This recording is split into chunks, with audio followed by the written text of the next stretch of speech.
Hello, everyone, and welcome to Starcade #1. I am going to be here casting today's starting games. My name is Love and Drunk, and alongside me is Spooked Altar, and we will be making it all happen today. How are we doing, Spook? I'm doing great, fantastic. Can't wait to see some amazing games. Yeah, and the first game I think we're getting into is going to be against Core Munchers and I believe Diamond Dogs. Is that what we were told? I believe so. I pulled up Core Munchers. It is Reburst, Fmatic, Loom, and maybe Sphinx. That is their roster, and I can't quite find the other roster just yet, but that is a strong team, as It I is a do know very it. strong team. Do you have any opinions on those players? Any insight as to what we may see out of them as we wait to Um, get into game? I do know that a lot of them have been grinding the bracket lately with the new season reset, and so a lot of these players are gonna be like, warm on their toes, and I don't know. It go either way with this one. Okay. And then the Diamond Dogs are composed of John Fortnite, Freddy, and Fiery. So that is a really strong team, as I believe those are all members of NASL teams. Is that correct? Yeah. I'm unsure on Fortnite. John Fortnite was also really killing it in the Philly LAN, so That if is he's true. pulling off some plays like he made over there, is gonna be quite the match. This should be a good match, and we're going to see, obviously, a best of one here. Now, as we're looking into this match, I know the people want it. I know I want it. But do you want it? Do we open the gates? Open the gates. Yeah, are we going two Gates of Obscura? Is that the match you want to see right now? I don't know. I personally have had some unlucky encounters with that match, but it would really be fun to see some of the top players play on that because it sounds really confusing. It absolutely does, and I want to see them navigate that, even if I don't want to navigate it myself. But we are finally loading into games, so we'll be getting that underway, and we can tell you what map we're on in just a couple seconds. I mean, you'll see it yourself. I would love to see Gates. I think Inky's also just been a blast to watch at the top level of play. Nobody wants to see Oni's Village. If we're in for an Oni's Village map, I think I might cry. What are your takes on that? I personally don't mind Oni Village, but I would love to see Inky's Splash Zone because those kickoffs are like any other map on that map. It is just like so hectic and just so entertaining. True, especially because of how clustered the starting point is. It makes for some really interesting openings, and there it is. As we have stated, the Inky Splash Zone. So we're going to see what these teams are going to bring to the table here as we get this game underway. Yeah, so I mean on this map there's obviously a lot of strong picks, so we can see definitely a couple of like Amy turrets or something really good for that that offensive pressure, especially with that extra little help from the Spinky's gun, the water cannon. We call it the juice around here. The if you haven't juice, heard. gotcha. The good word of the Lord. It's Juice himself, our savior. We do see, of course, that on the side of Diamond Dogs here, we are opting for some summer attire, which is going to be beneficial on this map. It doesn't actually give you a bonus, but it looks cool as we get into the first game of the day here on the Starcade. Diamond Dogs versus Core Munchers. Let's ride. Alright, let's see how this is gonna play out. Uh-oh. Do you see the Awakenings? I do not yet. Well, go ahead and hit tab for yourself and look at those Awakenings. And do note that we're in for a fire-up game. It is going to be hectic and crazy, as you yourself probably know. Yes, fire-up games are always, like, once they get going, oh my god, they're so hard to stop. No, exactly. And we expect to see that we end up in Blue Energy Explosion City, as I have stated before, because that is the official terminology here. Good save by John Fortnite. Can't quite make it work, although he is going to be clearing, and they're going to be trying to keep it away from the juice here on the side of the Diamond Dogs, but that Dubu Fortress is unable to do it.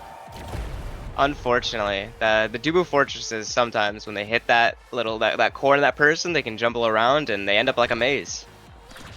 They absolutely do end up like a maze. Do you have any like advice on how you hit those better to make them not like that?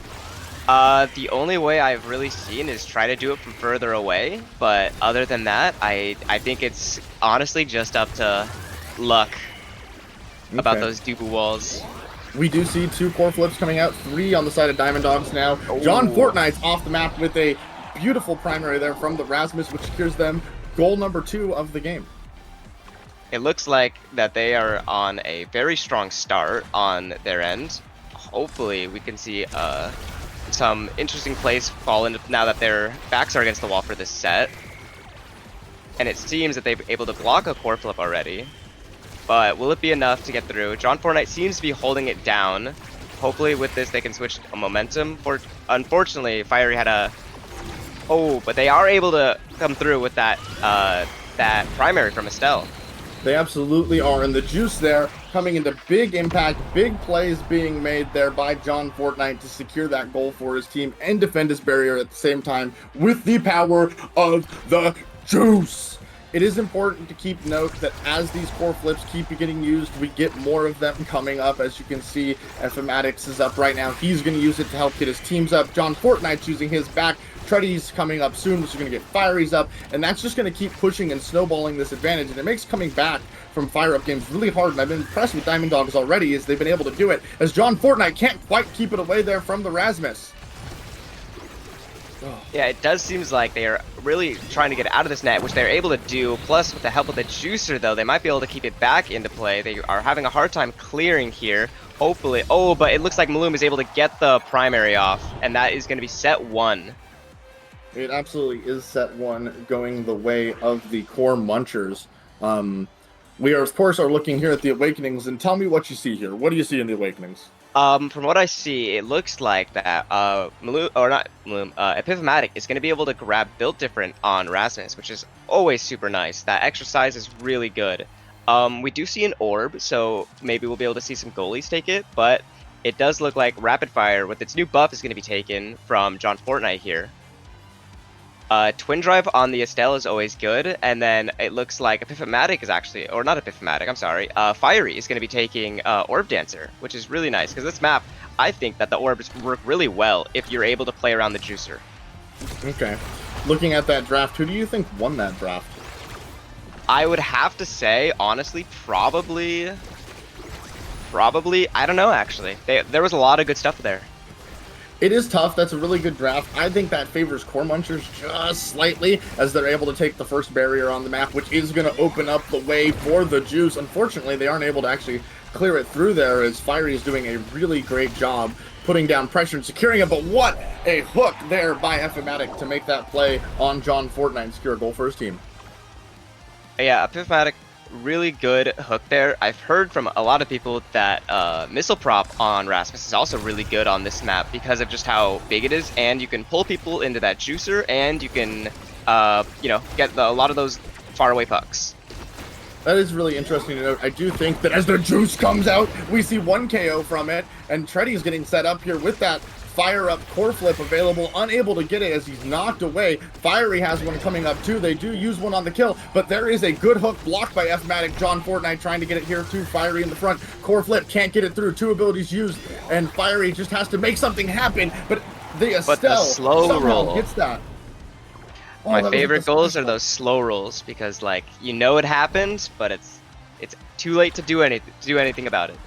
Those slow rolls really hurt to watch happen there to either team, right? That's not something you'd look to happen, especially when you think you have a chance on getting your offense going, as Fiery has still been holding on to this core flip, but they just can't quite procure him the rock. There we go, unable to do anything, blocked by a Cosmic Expanse. Here we go. It does seem now that both teams have a better time adjusting to holding defense, as we're seeing longer barriers being held. So it's going to be a lot harder to cover mid, but as I say, that Fiery is able to get through, and now it seems that they are going to be able to push through with the juicer, and if Treddy is going to be coming close to core flip, and he's going to get the kill, and will they be able to close this gap with it? It seems that they have the core flip in goal. Oh, and the Rose Warp to put it in. That was a beautiful blink there by Treddy to secure that goal there, get past everyone with the help of Fiery on the front. They did a really well-executed play there, the Diamond Dogs did, getting rid of the Atlas, who has name off, by the way. I just realized that. I actually don't know who that is.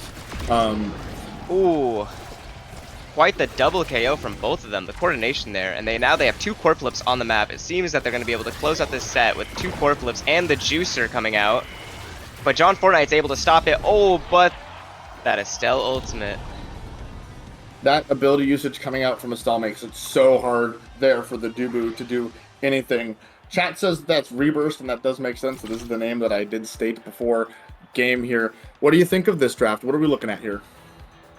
So for this draft, it seems extra specials coming out, which is going to be good for anybody, really. Egoist is a great take. It seems that there's a lot of dashes for the Estelle to take, Ariel's being the best one for her. I think we might see a double orb from Epiphomatic and a Timeless on not Dubu, Atlas. Timeless and Atlas, yep. And I think takes the sad this spectrum. draft, I think that once again, Epiphomatic having both those orbs now is really good insurance. He's going to have speed, he's going to have cooldowns, he'll be able to cover a lot more. And it seems that right here, that they're covering with a lot of abilities to get through that barrier, but as I previously stated, both teams are holding down way better this barrier, so it's a tough fight for midfield. Absolutely, and midfield core control ends up being the name of this game on this map, as those goal barriers are bigger than like the likes of Oni Village, but there, as we say it, Bloom gets it with the piercing shot there. The juice is activated. If they can push it through the midfield here, they'll have a good offensive attack, and they do make it happen. Going back to what you said about the orbs is, hold on, Epiphomatic making a play here, got the core flip, gonna get it, not quite able to find the angle. Kaz is it a little bit, Bloom's coming up with that Egoist that they just picked up, which is a huge boon to their team. The orbs are actually on Fiery, just by the way. Yeah, they were making some great passing plays, and having those passing plays with that Egoist speed is always going to be really tough to break through, especially when everyone has core flip, because it's an all fire-up game. That Egoist is definitely going to get a lot more usage out of it. Absolutely, and there's a good push by John Fortnite up the field, but a counter push coming back. Bloom and Epiphomatic trying to make a play here. Treddy may have to use core flip, probably not excited about the proposition of using it defensively. Barrier just barely left open, a great piercing shot there, gets the stun. Juice and Dubu Fortress make this really hard to get through there, but the core munchers are still trying to find a way to make it happen, as Estelle has to core flip in the middle of the field. Atlas, the reverse, trying to make it happen. Barriers fall on the side of core munchers. It's anybody's game right now, but Epiphomatic puts one in and takes us to match point. So now, if they want to bring this one back, they are on last set with match point, so they're going to have to make close to no mistakes in order to bring this back. Let's see if they can win this kickoff and try to get it. Maloom has core flip though, so they have to be very careful of that, and it seems right now that they are encroaching on that goal, but they are able to peel it away. Fiery with that whiplash, hopefully, maybe make a play. With that Death's Touch, able to pull it back from getting to Epiphomatic. Very huge. And it seems like both teams right now are really struggling to get past this midfield. But here we go. Treddy, Fiery do have core flips coming up soon. As Treddy's is up right now. If they can get the core to Treddy, so Fiery, so that Fiery can get it up for Treddy. Just misses there on the getting it off the Death Touch, but there we go. There's one. Here comes two. Maybe not. Fiery's keeping it away from Treddy. The juice comes out. And can we find the goal? Not quite. Oh, so many abilities being used. Core flip there used for Epiphomatic to try to make it happen. Moom finds the corner of the barrier with an amazing shot. And here we go. Treddy, open net, 1v1. Waits out the Cosmic Expanse and gets it by Reburst. That was an amazing play. Lovin, from your perspective, what is the best way to deal with the juicer when it is used against you? Stall, right? When it's used against you, you have to find some way to stall out the core. A lot of players have been dribbling it down against the juicer so that it doesn't go into it. Dubu can roll on it as he just wastes core flip on accident probably, but it does give his teammates speed, so who knows. Right here, Bloom's doing a great job of it, by the way. Just keep it from interacting with the juice, because if the core can't get juiced, it makes the game so much more playable. As Epiphomatic there takes a barrier, Reburst passes it to Bloom, who goes in, makes a beautiful play, piercing shot, kills Dubu, core flip, score, game, set, match, core munchers. Yeah, that was a lot of pressure in goal, and the one thing about that juicer that is super huge is its ability to cut off any forwards that are not past that midfield line. Can't come back to help their goalie or the other forward if it's in the goal like that, and if there's two core flips in there, it's a really hard thing to pull out. It absolutely can be. And you can struggle too to get through that, especially in a fire up game, because you can evade through the juice, right? But are you really going to use a core flip to walk through the juice? Probably not. And most of the time, walking through the juice isn't that beneficial, anyways. So being really aware of your positioning and making sure that you're not caught out or surprised by that is pretty important. Yeah, it is very important, and even so, walking through that juice with evading still takes a decent amount of time, and sometimes you try to go back and it's just not enough time is there for you to make that play. That is absolutely true, as that was game one of the Starcade. I'm excited to see what games we have coming up for us in the future. Just going back and looking through this game, if you were Diamond Dogs, what do you do differently? Like, how do they have to remedy that, right? What could they have done differently in game to maybe come out with a win there? Personally, I think what I would have done is, well, it's an all fire up game, so that's also really tricky because the momentum is really fast and it's all happening like this. So I think one thing you have to do is really use those core flips every chance you get because you get them back so fast.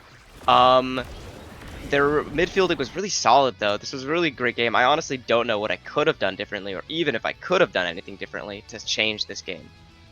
That is very fair. That is a rough game to play, as that is a awkward map, and the community is still learning it as a whole, right? We as a community are still trying to figure it out, and as you noted, their defenses got better on the map after even a couple of points, and I think given more time and more experience with the map, this community is going to get a lot better at making that map feel more like Oni Village until the barrier is taken. Yeah. Though there's a lot of maps where it's like the barriers get taken out really fast, but then there's other maps like Oni Village, and it's like I think it's just finding how to play around the barrier and learning how to attack the enemy's barrier is what's really making those maps easier or harder for defense and offense. And once we can find that, like for Inky Splash Zone, it'll be a lot more different than what we're seeing now, because the meta is constantly changing, constantly evolving with the community. Absolutely.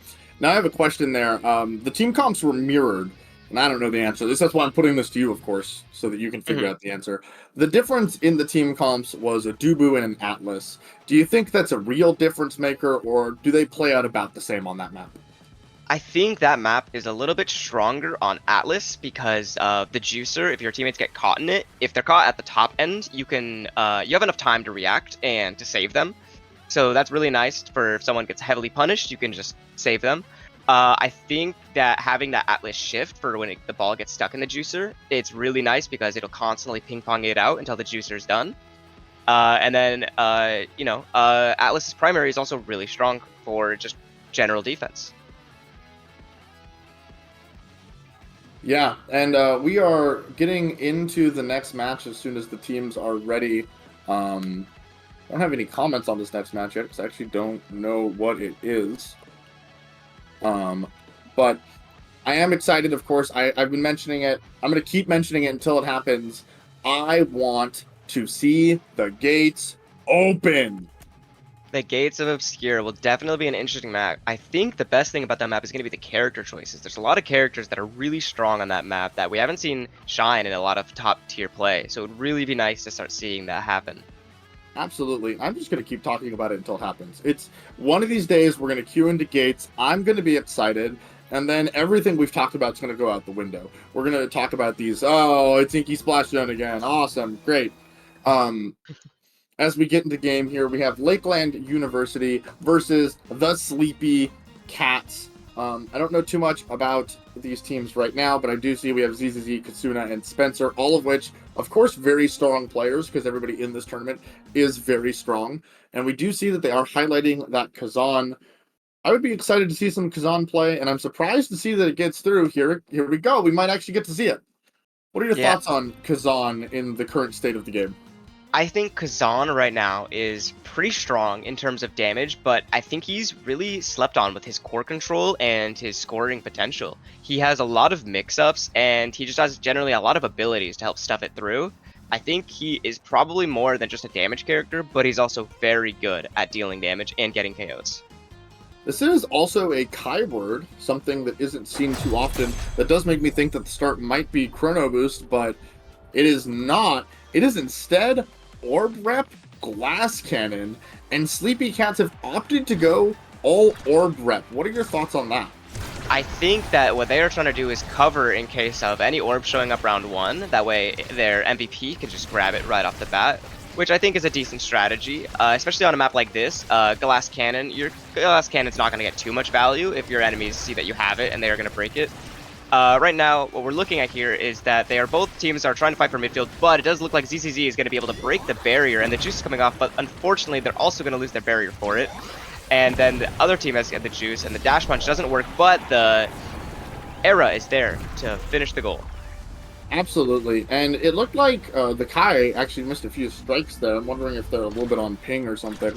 We'll have to see how that factors in to the rest of this game, but I'm just going to say it right now. Advantage went to the Glass Cannon team, which is what we should expect, right? In set 1, the Glass Cannon team should be favored as they already have gates open again on the side of Lakeland University. Juice comes out, not used to any effect, but Soren's able to clear it away here, and they're going to try to push it forward here to the Julie, who has core flip, uses it in front of the Atlas, can't quite get it there as Kai clears it out with that barrage. Julie trying to set themselves up with the dash punch. Good clearing here from Kai as Honkai Katsune. Here comes the core flip, getting that down. ZZ now can make a play with their own core flip, but the Juice stalls that out, but the reverse Juice sets up the offense here, and suddenly we're in a 2v3 situation. Oh wow, and the Kaiword seems to be getting a little bit more play, and they seem to be trying to get this barrier down, but their era is also taking up a lot of damage, which will be helpful if they can keep her low. It does seem that they missed the core flip. Atlas is able to save that. Katsuna is trying to get past this era for midfield. Unfortunately, they are not able to, and the Juice comes out, takes out the Zon, and they're able to get the goal. Did you just see how that slipped it right under the Atlas projectile? My guy needs missile prop. Missile prop, aerials, either one. Preferably missile. Really unfortunate. Like, I can't believe that happened. I would be frustrated if I was him, but obviously these players have better mental than ye old casters like me, and thus that is why they're playing in this tournament, and I'm sitting here casting. That's not why at all. But I'm having a blast here with you already, Alter, as we're only in game 2 of today, and I think we have a best of 3 coming up after this that we're going to have to participate in. Soren with a really great clear there, which of course Soren is known to do as E.T. Han. Can't quite get anything, but Soren's just constantly clearing in the face of damage here from that Kazan, which you did mention earlier. Little miscommunication there on who was going to come back and defend, and Kazan's able to get it on their own. ZZZ gets the barrier, core flip, gets the goal. Yeah, that Kazan damage is really high, and it seems that Soren was trying to push out and have someone rotate with them, but I think they might have had a little bit of miscommunication, as you said, and unfortunately they were able to snag that goal from them because of that. In this set, we'll see here that Kazan is still sticking to the damaging trap, but the Maelstrom is able to get the barrier down and get the goalie with it. And now we gotta see the Kaiword play some defense over here. It seems that they're able to keep it out so far. The era really close to the edge almost got punished by ZZ, but thankfully they are not. Katsuna now trying to push past. The midfield right now is very, very hard to get, but the Juicer is about to come back online, as we say. And it seems that this core flip into a block, very well done. Absolutely. Juicer does come out there, as you mentioned. Core flip used on both sides. Kasune, I think, is closest to a core flip. E.T. Han looking to set themselves up. Can't quite make it happen. Soren is constantly trying to feed this Julie before clearing up to the era, making Minnie Mouse do some work. Gets it in to Spencer. Spencer clears it into E.T. Han, back into the goal. And that is the first set of this match. So, let's see who's in front. Let's see if the orb rep play comes into play here. As there you go. There's the ponder that's probably going to fall the way of Katsune. But what do you think about this right now?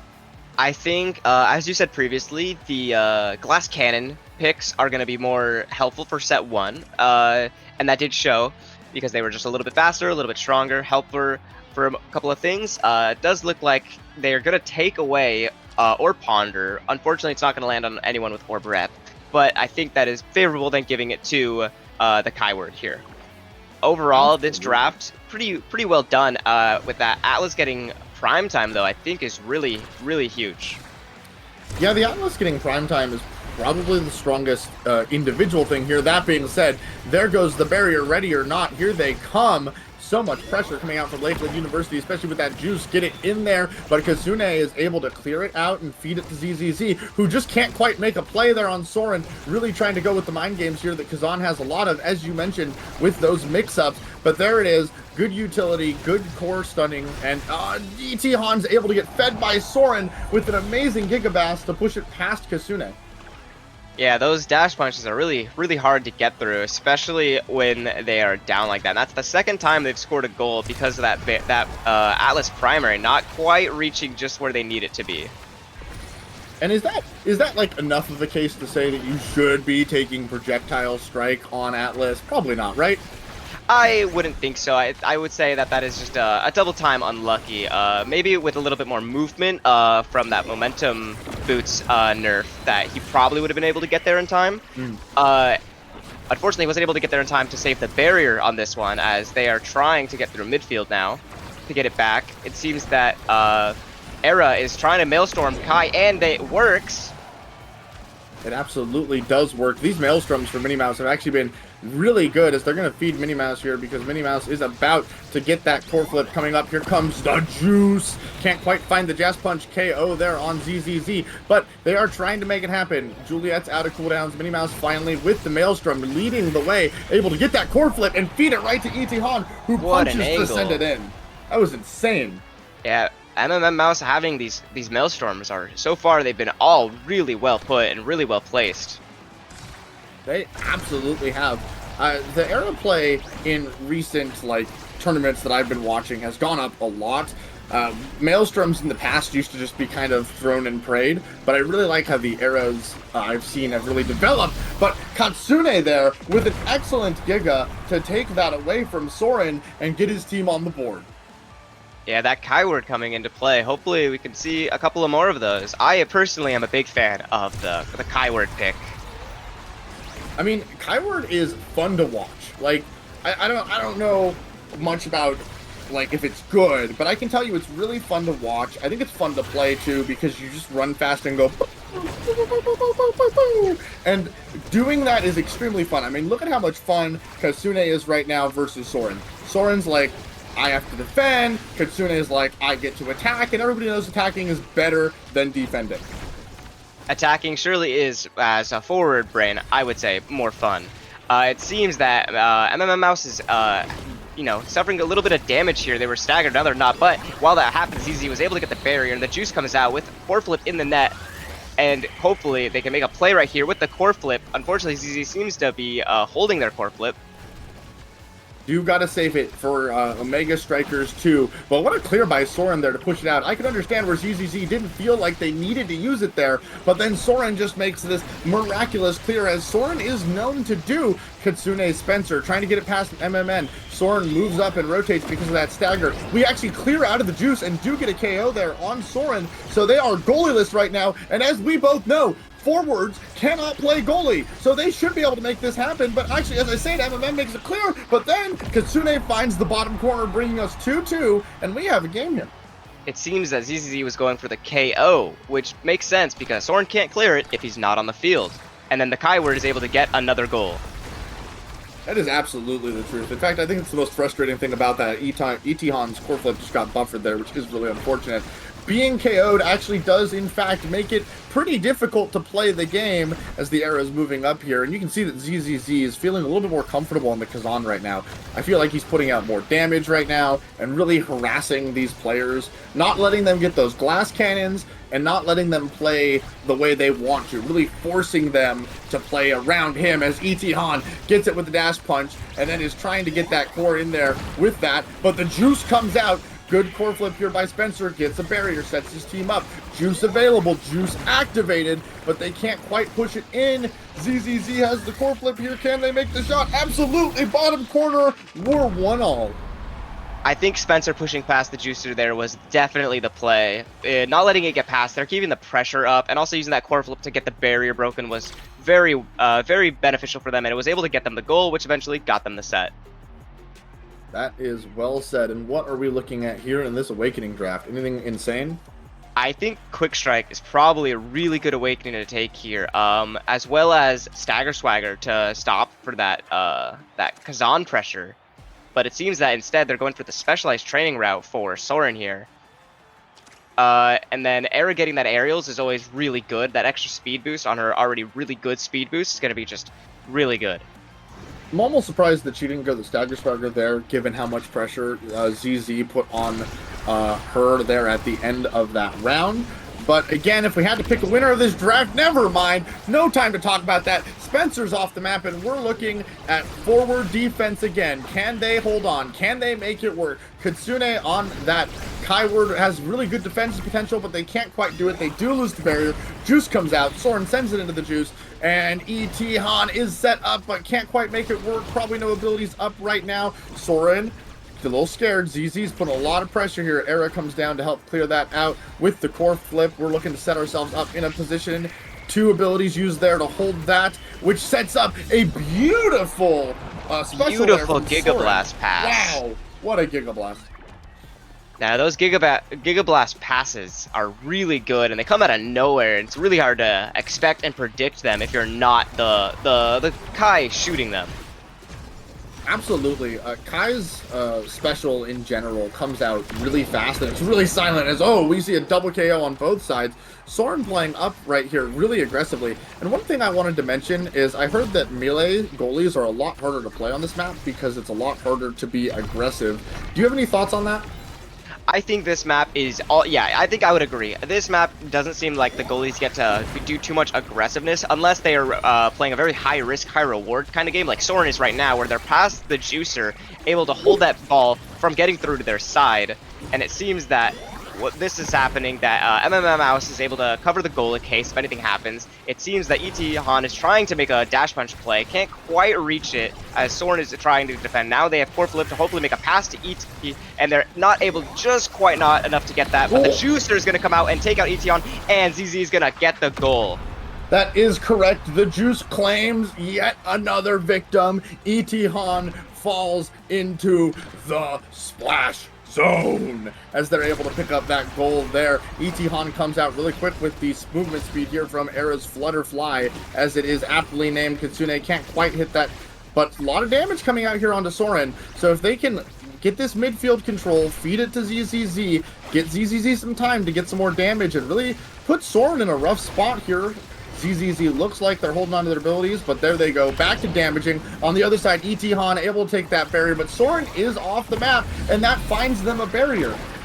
The ZZZ taking out Soren, like I said, you cannot defend if you're not on the field, and it seems he's using his core flip as just another damage tool and a knockback tool to get those KOs on Soren, which strategy that seems to be working really well, but that does mean on kickoff here they're not going to have another one, and Soren retaliating with that Giga Blast, Spec training able to take them out. Or I'm sorry, I'm mistaken. I wasn't mistaken. Okay. No, you got it. Yeah, okay. Spec training and 1-2 punch, so if we hit that barrage into that, it's going to do more damage.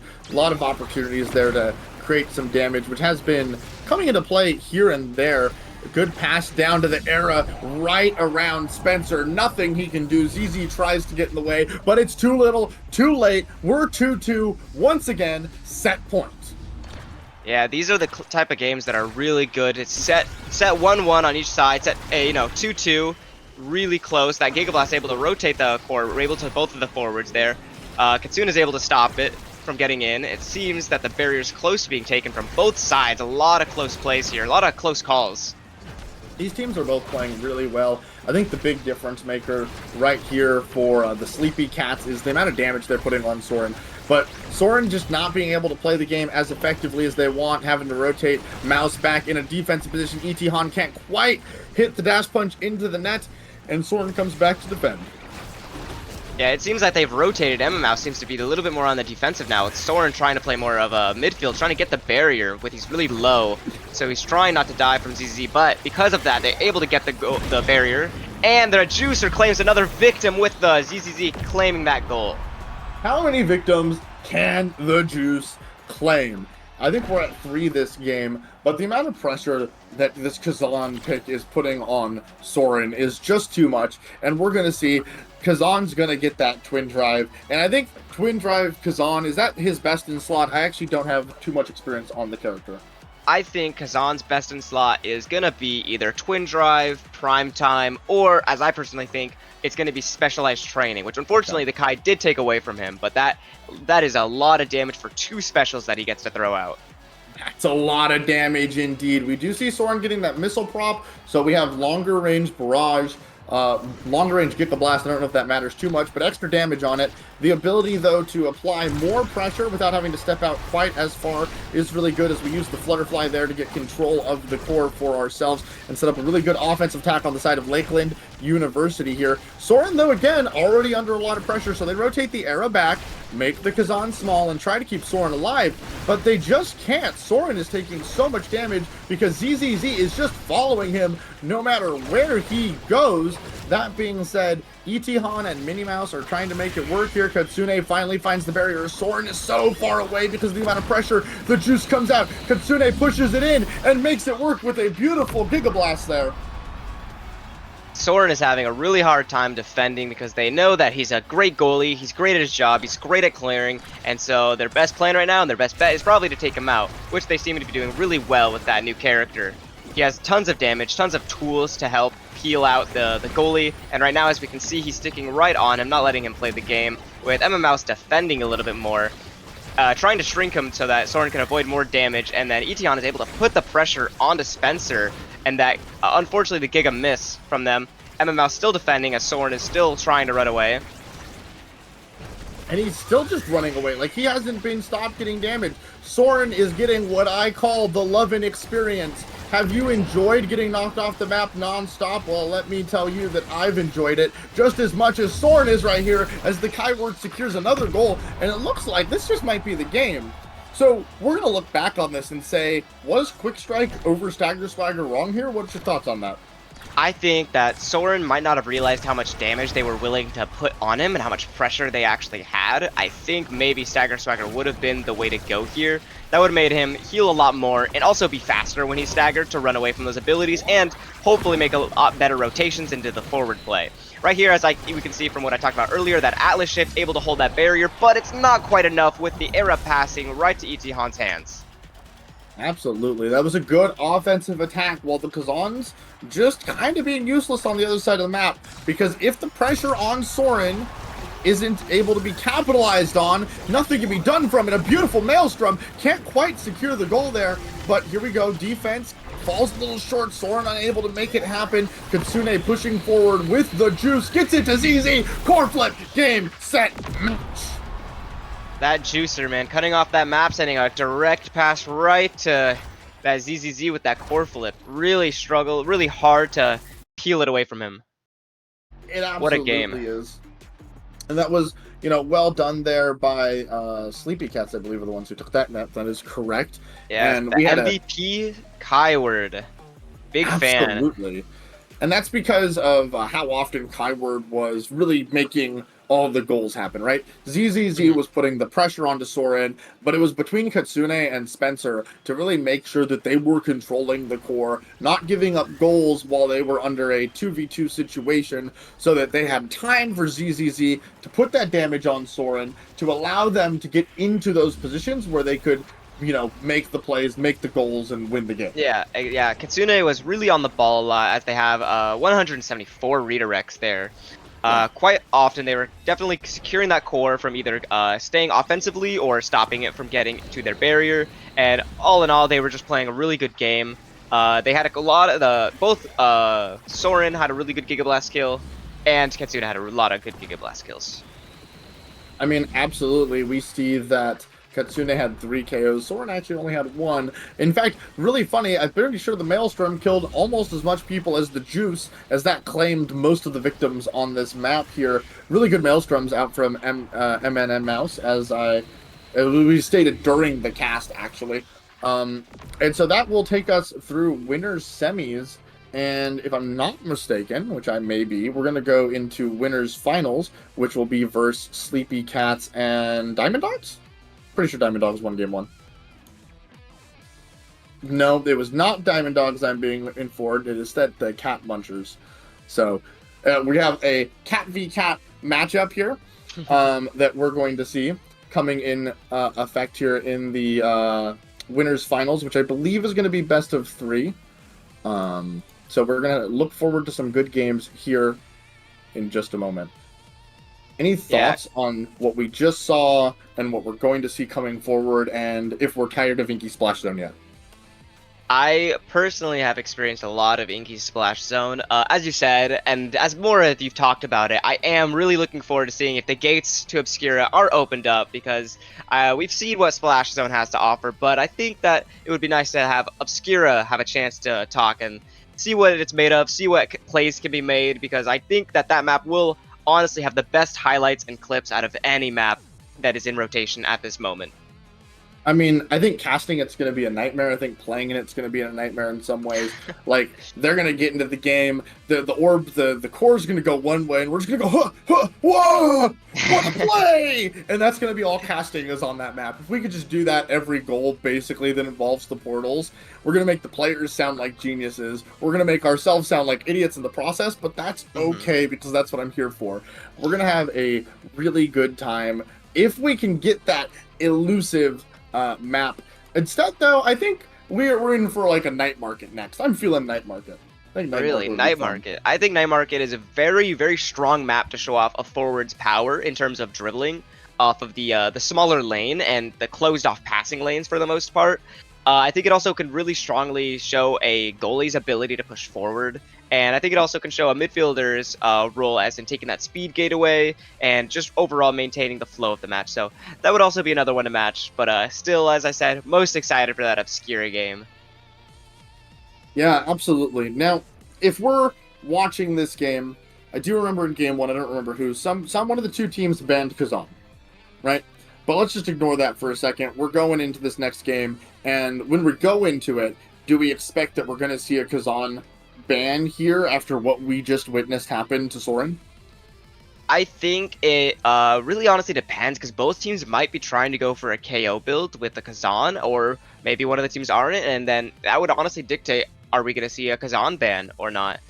It also depends on the map, as we said. If it's something like Obscura, the Gates of Obscura, I would imagine we're going to see a rune ban or two, because those portals, or any creation really, is really strong to cut off the portal passes once you get it through. And so map dependent, but yeah, Kazan might be banned, might not be. I personally think favored probably, since I don't think anyone here thinks that they have them mastered, but you never know if your opponent has them mastered.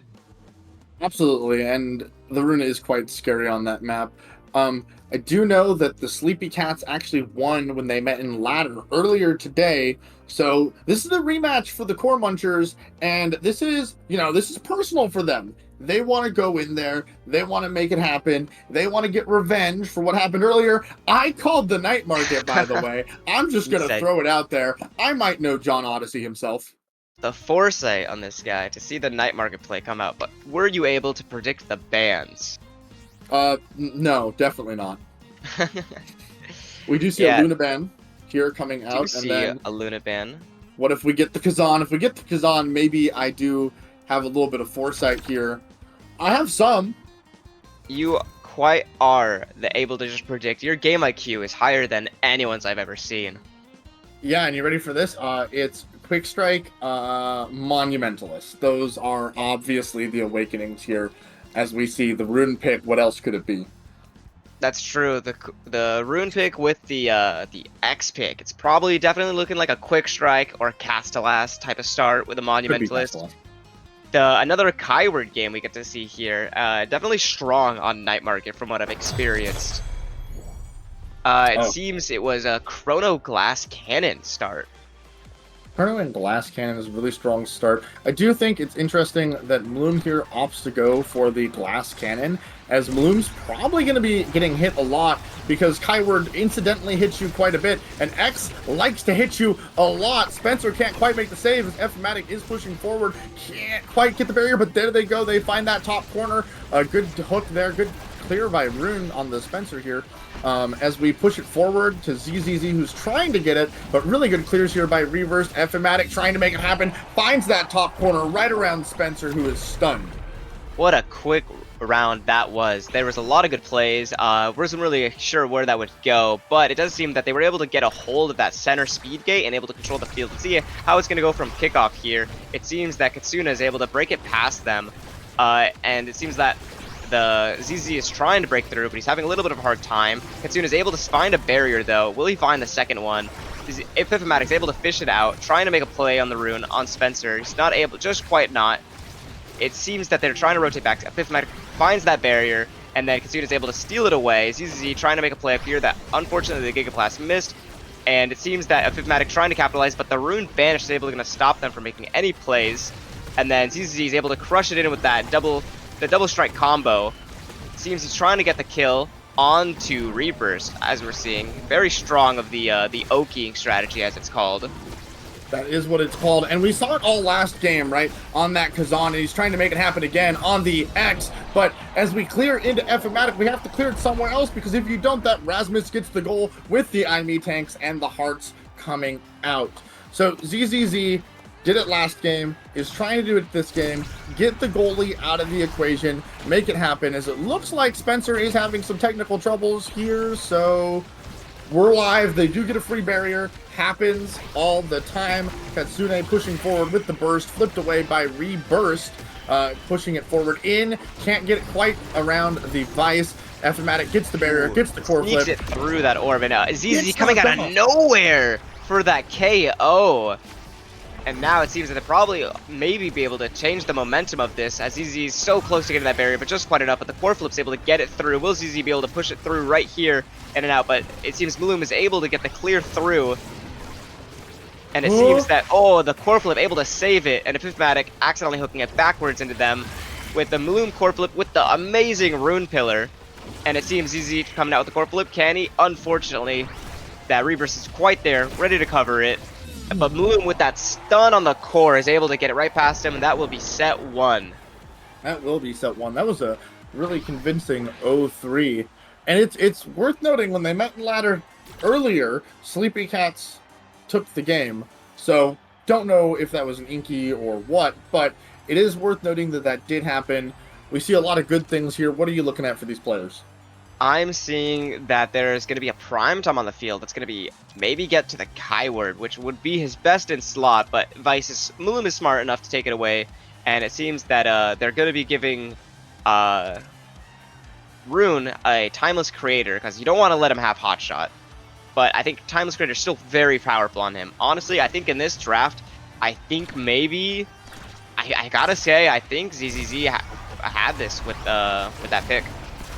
Yeah, no, and I think that Spencer actually just got incredibly unlucky seeing Timeless, Monumentalist, Primetime, and Hotshot, which are like the big Rune Awakenings that you're looking for to make your pillars as obnoxious as possible. So the rest of the draft going forward is going to be interesting for Spencer, as they might have to focus into more of a kill-oriented build with things like Cast to Last, Deadeye, Extra Special. We'll see what's available when we get there, if we get there, but right now, barriers are even 1-1 as ZZ has the core.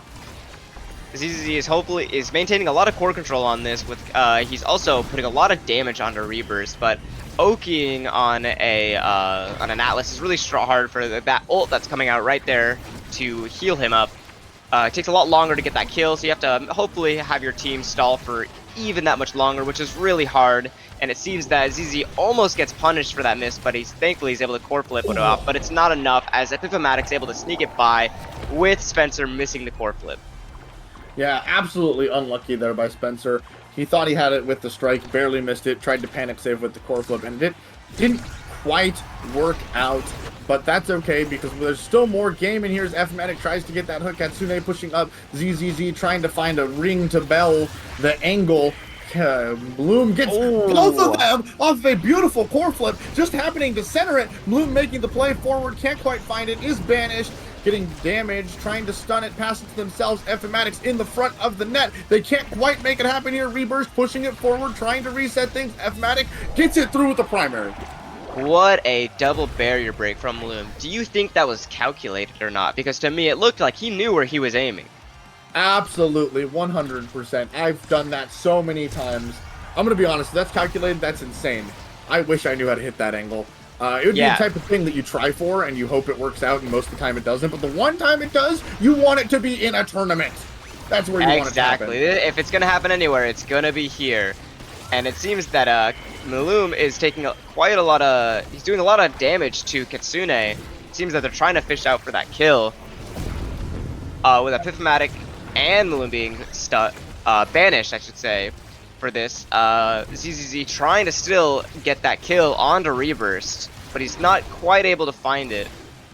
And it seems that they're both close to Corflip with one barrier down on each team's here. ZZZ struggling to get through this middle barrier right here with that Corflip. Staggered though, will he make it through? It seems that Maloom is able to get it through, but those Rune Pillars, now a little bit bigger and last a lot longer, are going to be able to keep it in midfield for a lot longer for them.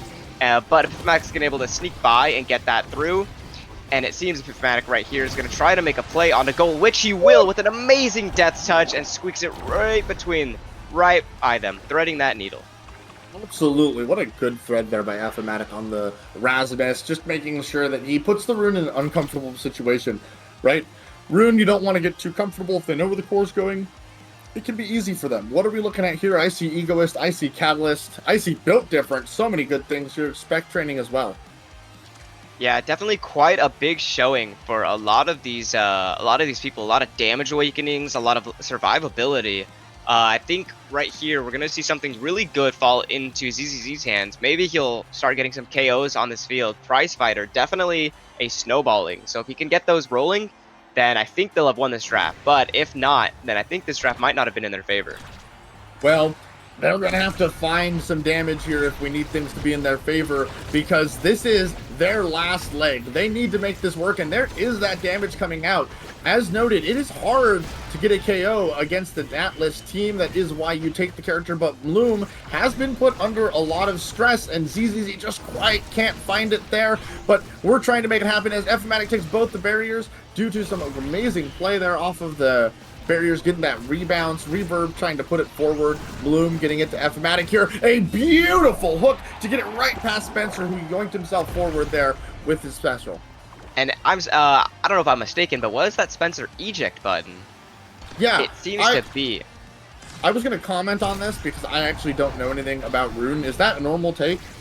I don't think that's a normal take, but it is one that I actually personally do enjoy and I think would deserve a little bit more love than it's given right now.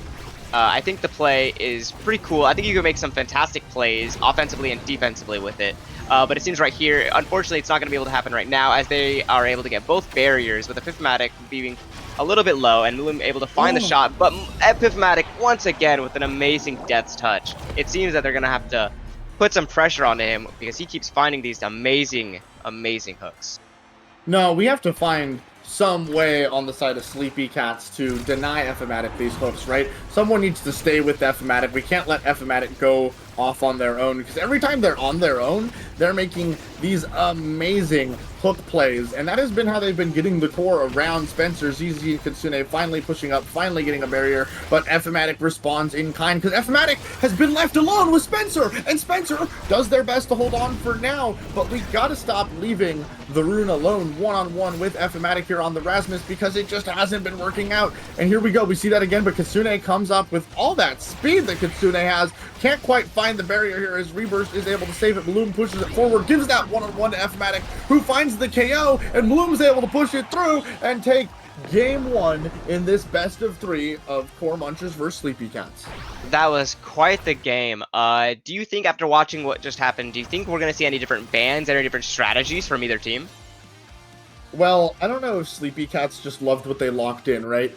They locked in a damage dealer into Atlas. It didn't pan out. The X wasn't able to find any footing in this game. The Rune didn't seem to have quite the impact. They were leaving him alone with the Rasmus, and it wasn't working out. I don't know if you ban Aphimatic's Rasmus here. I mean, like, it's for sure depending on what awakenings we see. And if it's Imi Zap, I'm pretty sure you ban it out. But that looked like the strongest thing I saw this game. Maybe they ban out the Atlas if they want to go with an Oki strategy, though. I think if they're going to stick to the same strat, they're going to have to ban Atlas here, and they're probably going to have to maybe change the strategy if the awakenings aren't in their favor, no damage awakenings, or if it's like a stagger awakening, or a bulk up, anything with stagger, anything to keep you alive. Absolutely. And on the side of Core Munchers here, I'm pretty sure that we're going to see that they just stick with the ban that they have, because that's just what you don't want to give them. ZZZ looked absolutely dominant on that Kazan, dealing all that damage, and you don't want to see that. They're going to ban the Kazan. Things worked out when they did it, so why not run it back? Yeah, that makes sense. The Kazan play on ZZ was very strong. I personally wouldn't want to give it to him. So I would agree there that keeping that away would be really nice. Yeah, no, absolutely. So we are just getting underway. Players are taking a little bit of a break, not a long one. We'll be getting into games shortly here. I am still demanding that we see the gates. I want the gates. I know the people want the gates. And if we don't get the gates, we're going to have a riot probably eventually. Eventually, I think we're going to have to, hopefully, we're going to have to, ask them to give us that Obscura game because I want to see it. I think even anyone would want to see an Obscura-only tournament. Personally, I think that map would be amazing, fantastic to see on a tournament level of play. You know, I was calling for the High Tea Hijinks tournament. I don't think anybody wanted that, actually. So probably realistically, nobody really wants the Obscura tournament either. But I will say, Audi has mentioned there will be a weekend where they crank up the numbers on Obscura so that we all get to experience that map more. And I can't wait to cast that weekend because I want to see Obscura games. I'm selfish. What can I say? No, I would definitely want to join you there once again, because that map, oh, that would be something fantastic. I really do hope there's another tournament, something like that, landing on that weekend as well, because an Obscura tournament like that, that's heavily focused on that map, is going to be fantastic. It absolutely is. And as you say that, we got it, a Gates of Obscura map for the round 2 of this set 3 game, or not set 3, of this best of 3 game. Oh, I'm so excited. I don't even know if the bans matter anymore. Like, you just ban the rune because you have to. There's the Rasmus ban, as we talked about, taking it away from Fib, Madfed, Bip, Matic. That didn't work. I'm trying my best. Cakes DM'd me in the middle of the set, and he was like, this is how you pronounce it, and that's just not happening. Yeah, no, he did the same for me. He do be, he's quite the trickster. Quite the trickster. Hey, chill. Okay, anyways, we see that X, we see Luna, we see Aimee. I've heard Aimee is really touted as being strong on this map, and I haven't seen too many Aimees play it really well from the goalie position on this map. What are your thoughts on that? I think Aimee, honestly, if the turret worked where it could go through the portal, it would be really strong. But if that isn't how it works, I'm not quite sure. I haven't seen it. I'm pretty sure it doesn't. It's just alright as for blocking, but I think a better creation would be better. But it does seem like their side has no other creations other than that turret from Aimee. Absolutely, and ZZZ immediately heads over through the gate. He knows what side of the map he wants to be on. He went to go find Reburst, but Kitsune Spencer can't quite make it happen. Almost give up a goal there. Here it comes. We're going to look through the portals. Can they make it happen? Bloom wins the war there. And so the start of this set, we saw like the gate battle where they were just shooting it through the diagonals. And every time I've seen that, someone's wrong. And this time around, it was Spencer. Yeah, for sure. I think the round 1, or I should say set 1 of this game is definitely going to be a lot of trial and error for both teams, figuring out what works, what doesn't work. A lot of positioning that's going to need to be changed and worked on throughout the game. It seems that both teams now already, though, as they are, very high level of play, are able to hold down both those barriers a little bit longer. But Mloom is able to get the stun off, but not quite the barrier. But it does seem that Spencer's quite low, and they are... they're trying to make that play, but they are definitely trying to keep that damage up. Kitsune with the amazing save, but unfortunately it still breaks through, and Pipmatic's able to get the last barrier there needed for that double barrier. Absolutely, and Spencer, as you mentioned, under a lot of duress, ZZZ finds a barrier here and is looking to find a goal. Cosmic Expanse pretty good. They're pushing forward, though, able to get the core to ZZZ, who's able to find the angle right around Reburst and make it 1-1. I'm just saying, Gates is a great map. Gates is definitely an entertaining map to see. I wonder how both the players are holding up. Seems Reverse with that Luna Cry emote may not be holding up quite as well with this map as we are. But Absolutely, we love but it's to not see about it. them. It's about us. It's We about us. want this. It's not about if they want to have fun. It's about if we want to watch a fun game, and we got that. One other thing I wanted to note is that both, well, maybe I shouldn't note it because F-matic is trying to put it in right now. Bloom getting it up there to the Zentaro. Good turret there from Aimi, able to clear it, but using the gates here to get it around the world, make sure that they can't quite make the offensive attack. ZZZ is able to find the barrier though, but here it comes. The gates are doing their thing. ZZZ pushes forward and gets it by Reverse. Yeah, definitely interesting map to see. It's always hard to calculate where the ball is going to go, who's going to be where, and the positioning, the really quick and snappy positioning you can do, as we see ZZZ here go immediately to their side to start laying on the damage and to stand and challenge their goalie for that. It seems that they are trying to challenge him more, but it seems that Bloom's able to find the barrier, but now ZZZ is able to retaliate. Unfortunately, does not work out, and it seems that Fifthmatic's able to try to get this barrier, which he does succeed in. ZZ now pulling back a little bit more, but it's not enough as Bloom's able to get the barrier for a 2-2 on the first set. Absolutely, a beautiful 2-2. So one thing I wanted to note that I don't think we talked about is obviously the stats for prize fighter and hotshot. 5 prize fighters in the game, but the 2 forwards on the side of Core Muncher both went Vambrace. What are your thoughts on that? I think that makes sense. They are prepared to take a little bit more damage after seeing ZZ's strategy last game. And I think ZZ expected a little bit more damage to come his way too with him taking Vambrace. So it makes sense. It seems that right now we're seeing both barriers down, and it seems like they are able to get right through Reverse with that Luna rocket play for first set. Yeah, is Katsuna like looking into the future, using the portals? They know how to play this map. They have experience on this map, and they get the goal for their team, win the set, and they're rewarded with first pick Deadeye. Deadeye on Luna, definitely a really strong awakening, and they're going to be having a hard enough time challenging this Amy for what she wants, because she has extra special here, she has rapid fire, a lot of good choices for her.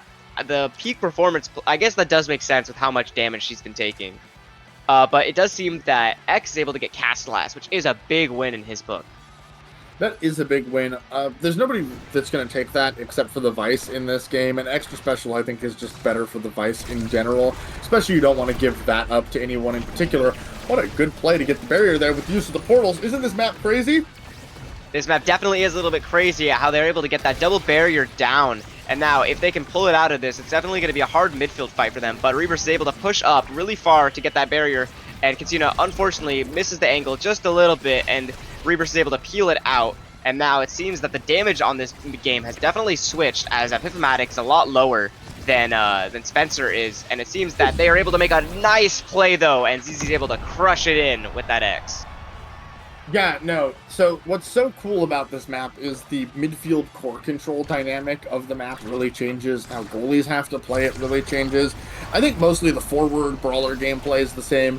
Get near the barrier, punch the goalie, haha, funny, good time. Bloom setting up here, gets a barrier. Aimi turret not quite good enough to keep it away there. And that's what I really enjoy about this map. It mostly warps and changes the dynamic of how you play it. Spencer just barely can't clear it there, but has to use a core flip here. Good catch by the Zentaro. Here they go, feeding him, and he finds it right through Spencer, unable to react in time.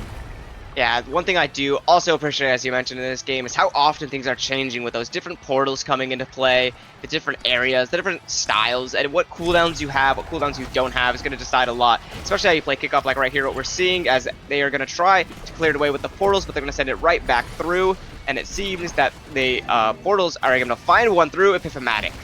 And it seems that ZZ is trying to get it through. Corporal comes out, but not quite enough. Now ZZ is trying to stay alive here, and he's able to get through.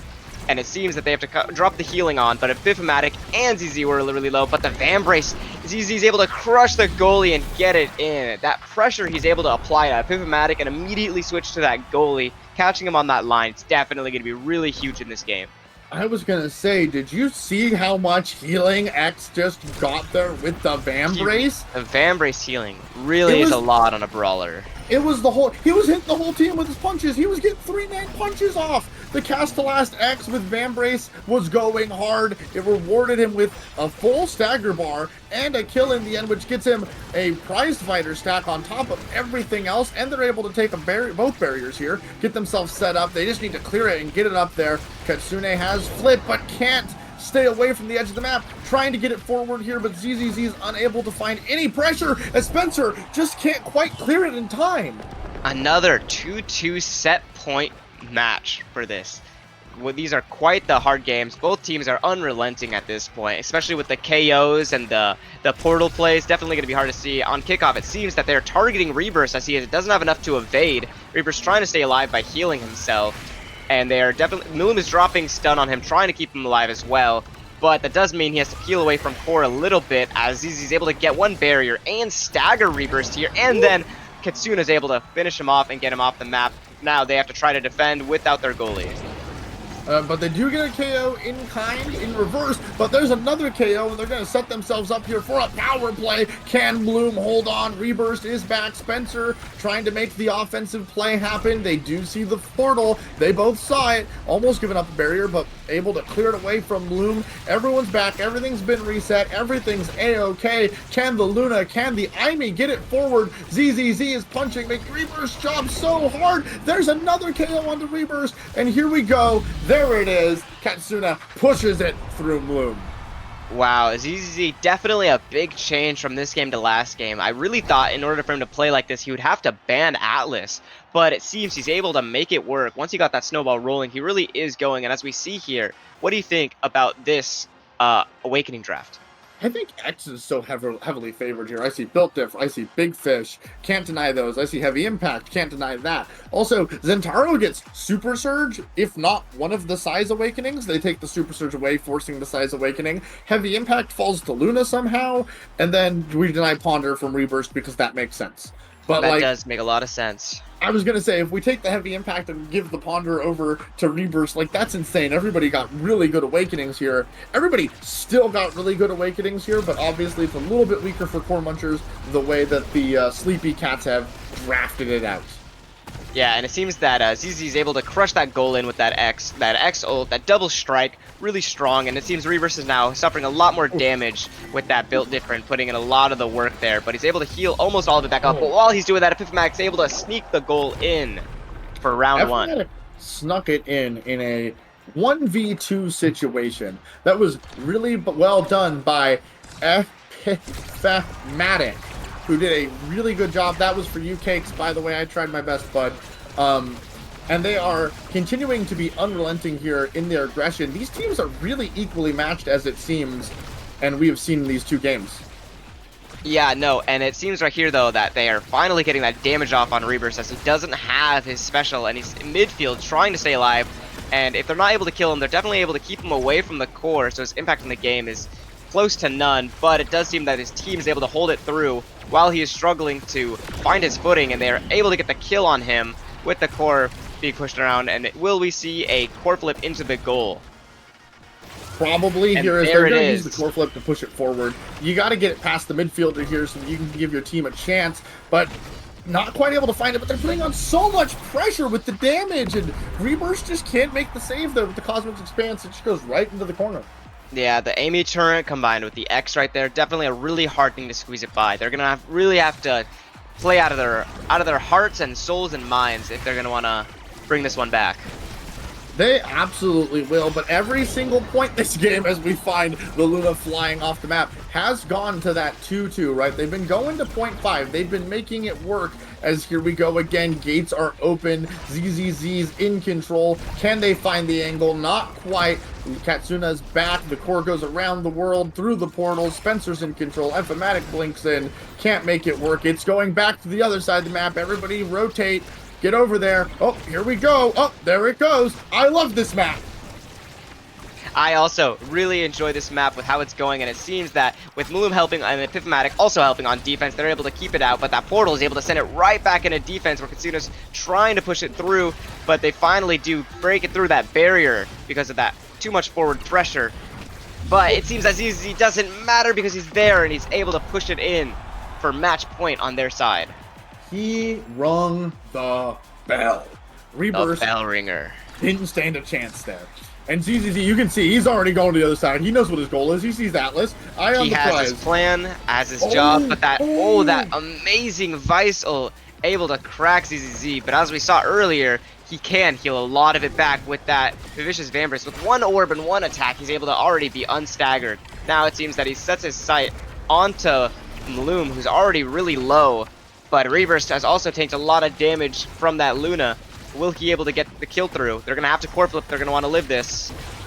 Absolutely, and they just don't choose to, thinking they can probably live that a little bit longer than they thought. And here comes so much pressure. How do you clear this as 2 forwards? Apparently that's how. And you take a barrier on top of it. That was absolutely insane defense, but they can't hold on long enough. They still are 2 forwards, and we're going to a game 3 in Sleepy Cats versus Core Munchers. Quite the game. Definitely a lot different from what we saw the first time on Night Market. What do you think the third map is going to be? Because it seems that it could be a lot of things. Are we going to see another Inkies, where we're going to have to see how they're going to play around the, what did you call it again? The Juice. The Juicer. I really want Inky, because if Sleepy Cats win, and we get to see Inky Splash Zone, then everybody is going to say, oh, they won because of map diff, and we get to hear people complain, and I love listening to people complain about map diff. Look, yes. I'm just going to say it. Smarter team wins on Gates of Obscura. It's just fact. It's a Giga Brain map. Everybody's playing a Giga Chad Rune type level. Like, you got to see 20 years into the future to be able to own goal it on Gates of Obscura. It's the same as when you're playing 5D chess. It's not the better chess player that wins. It's the better person that's able to calculate where anything is going to happen, because chess rules don't matter at that point. Absolutely. And to be fair, the community as a whole doesn't have a lot of experience on this map, right? Because it's new. It's new map. New. Nobody has seen it too much. We've been seeing the Inky Splash Zone a lot in your games. I think it has double the odds of the other maps showing up. And then on top of that, you have the normal map rotation. So I don't know how many games you've played on Gates of Obscura, but I'm pretty sure that I have like 5. I think I have less than that. I think I have around 2 or 3 on Gates of Obscura. So yeah, it's definitely unknown to me. It's definitely unknown to a lot of people. Playing on that is going to require a lot more just thinking and quick in the moment action rather than a formulated plan, because people haven't had time to make that formulated plan for that map. Yeah, absolutely. And I will say, shout out to Cakes, who's coming in clutch. Epiphomatic is how you say it. It's really not that hard. Epiphomatic. Yeah, no, now that I know how to say it, easy. We got this. Epiphomatic. He literally had to send me an audio file of how to say that, because, I don't know, never heard of epiphomatic before. Is that a real word, by the way? I believe so. Yeah, it probably is. That's why there's a thing for it. But that's okay. It doesn't matter. We're all learning together. So, Epiphomatic has been playing pretty well today, unable to make it happen in that last game because they denied Epiphomatic's Rasmus. Look at me using the word Epiphomatic. Are you watching, Cakes? Are you proud of me? Hope so. Anyways, we are getting into game right now, and I really want the Inky Splash Zone so that at the end of the game, we can just complain about map diff. I think that we might see it, might not. Maybe we'll see a run back on the Gates of Obscura. That's personally what I'm hoping for here, but I wouldn't complain about a Amy Zap or a Inky Splash Zone myself. And as we're going to see right here, it is going to be... Drumroll. Yeah, I was going to say, you started that too early. Atlas Lab. Atlas Lab. Yeah, I got a little bit ahead of myself there, but we're able to find ourselves on a map that none of us really called out. None of us have seen, at least I haven't today. So it's going to be interesting to see how they play on this map. A lot of teams have had a lot of experience, though, on this map, so it's definitely going to be a big difference. And we're going to, looks like we're seeing on this side of things, a Kazan ban. Yeah, absolutely, which, as we've talked about, they don't want to see ZZZ playing that, so they're going to deny it there. We do see in reverse the Rasmus ban away from Epiphomatic. Look at me go. I didn't realize, apparently this is a root word from epiphany. Go figure.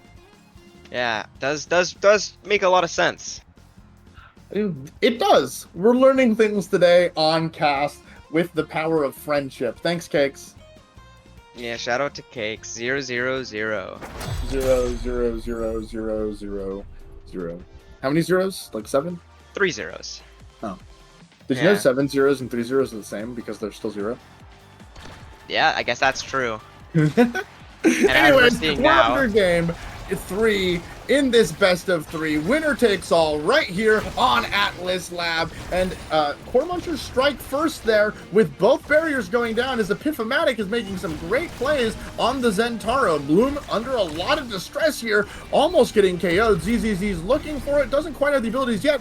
Gates open on both sides. Can ZZZ find it? oh Yes, my he goodness. can.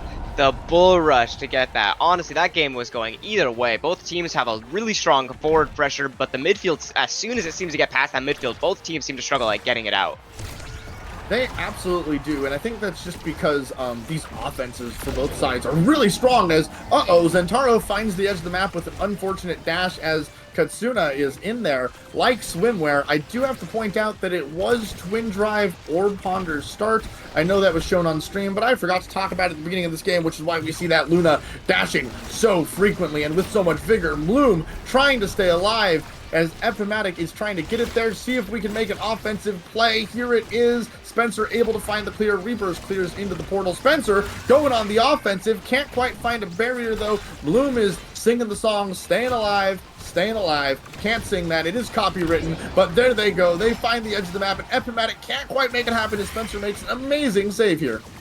It seems that finally the pressure has been rotated with that Amy turret coming down from that eject button, able to come in there. The core flip comes down, they're able to get the barrier from stalling it that long. And now we're going to be able to see that Spencer's trying to hold it back, but Maloom's trying to keep the pressure in there, and he can with Epiphomatic with the follow-up. I was really proud by that Spencer clear, and then Epiphomatic just makes a great play and just shoves it right back in. And that is just the way the cookie crumbles sometime. 1-1. They've taken every single point really to like a 2-2 type situation. We've been seeing a lot of point fives. We haven't seen set 5 yet in this series, though, as gates are open once again on the side of Sleepy Cat. Epiphomatic waits out the IME turret and sends it right on through. IME tank all the way. The mind games that Zentaro can play with stalling that core is really big, and definitely right there as the smart play is he able to wait out the Amy turret and made Spencer not really sure which way he was going to send it. But we can tell from this kickoff the way that they're trying to send it is right to both of those barriers, which Epiphomatic's going to be able to do on that Zentaro. And it seems that now Bloom is trying to get it through here, which they will be able to sneak it through for set 1. They absolutely will. It is set 1, 3-1, which is not dominant per se, but things can happen that are going to cause this to snowball quite a bit. Do we see anything that's overwhelmingly powerful here? Deadeye, extra special? I think Stagger Swagger is also going to be a huge pick here, just as same as extra special, Deadeye, and spec training for all the damagers here. Yeah, even quick strikes for the X, big fish. Instead, do you just take Stagger Swagger to deny it here so that they don't take it? Is that the play? Or do we pass it to the Atlas, who should take it here? Probably. Yeah, yep. There we go. Huh. This honestly, I think was a damage-favored draft. A lot of stuff. It was, but if your strategy is to get down Rebirth now, you're going to have a hard time, right? Obviously, the Deadeye Luna's scary. IME with the missile prop makes this turret more impactful, gives her more damage if you walk into it. I'm not sure who won this one. I think time will tell, but if they can't find the KOs anymore on Rebirth, because, I mean, just look at how much speed and healing that is in between damage, I think they're going to struggle here. I think so too, and it seems that Rebirth was able to hold down both those barriers, but just as I say that, but oh my god, that save on Rebirth, able to throw it behind the barrier, but it seems Katsuna didn't really like that and is able to put it back and get that barrier with, what is it? With the Epiphomatic being taken out of the field, and now it seems like Katsuna is trying to get through that final straw right there with Spencer sending it in with the core flip and the ZZZ stun on goalie to make it go uncontested. That clear around the barrier by Rebirth was actually insane. That gave me a heart attack, and I probably would have been like, oh my god, if I was in the game, right? That was amazing to see. It absolutely was, and maybe the more damage-heavy comp is better, because like you can see ZZZ has just switched targets. Bloom is now the one he thirsts for, no longer Rebirth, and Bloom is gone. Only one person can get Stagger Swagger unless it is at the start of the game, which means that, sure, Rebirth can no longer be KO'd that easily, but it doesn't matter. You take one off the map, and you're able to win the 3v2 just like that as ZZZ punches it in the corner. It's definitely a really hard game to try to stay alive, try to work around who they're damaging, because they can switch targets at a moment's notice. These teams are really good at coordinating and really good at calculating, as we saw there, that rocket plus the glitch pop combo, but it seems Reverse is able to fish it out. But unfortunately, Maloom is going to get caught in the crossfire of what's happening up top, and ZZ's going to crush that goal in with a core flip, and Katsuna with another core flip trying to get it, but Reverse is going to keep it out with a core flip, but then ZZ's going to switch directions and win the 50 to get the set. Absolutely. So I was wrong. Sleepy Cats won that draft with damage. They have more damage. Their Orb Ponders are stacking up. Once those hit 10, they're going to be really scary.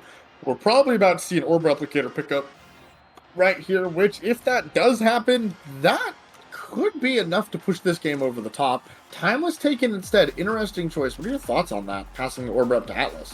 I think that at their current moment, Atlas has no orbs, so that's okay. Save or take, and all they have to do is deny Orb Dancer, which I think might have already been shown, if I'm mistaken, which I might be.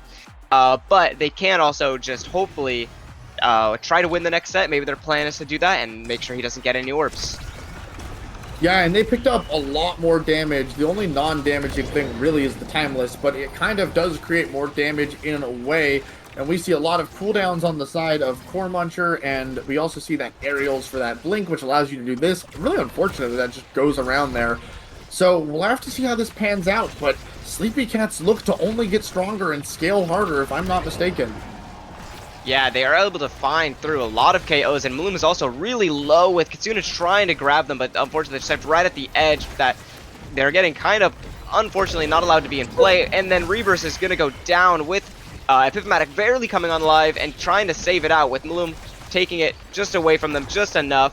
The Black Hole came in, spawned right at the time, just so that they could stall it out, and Maloom trying to 1v3 and trying to get this goal. Amazing evade from them, trying to get it through here. It seems now that they have recovered, not only just recovered, KO'd, but unfortunately Epiphomatic's gonna find himself KO'd because he's too close to the edge there.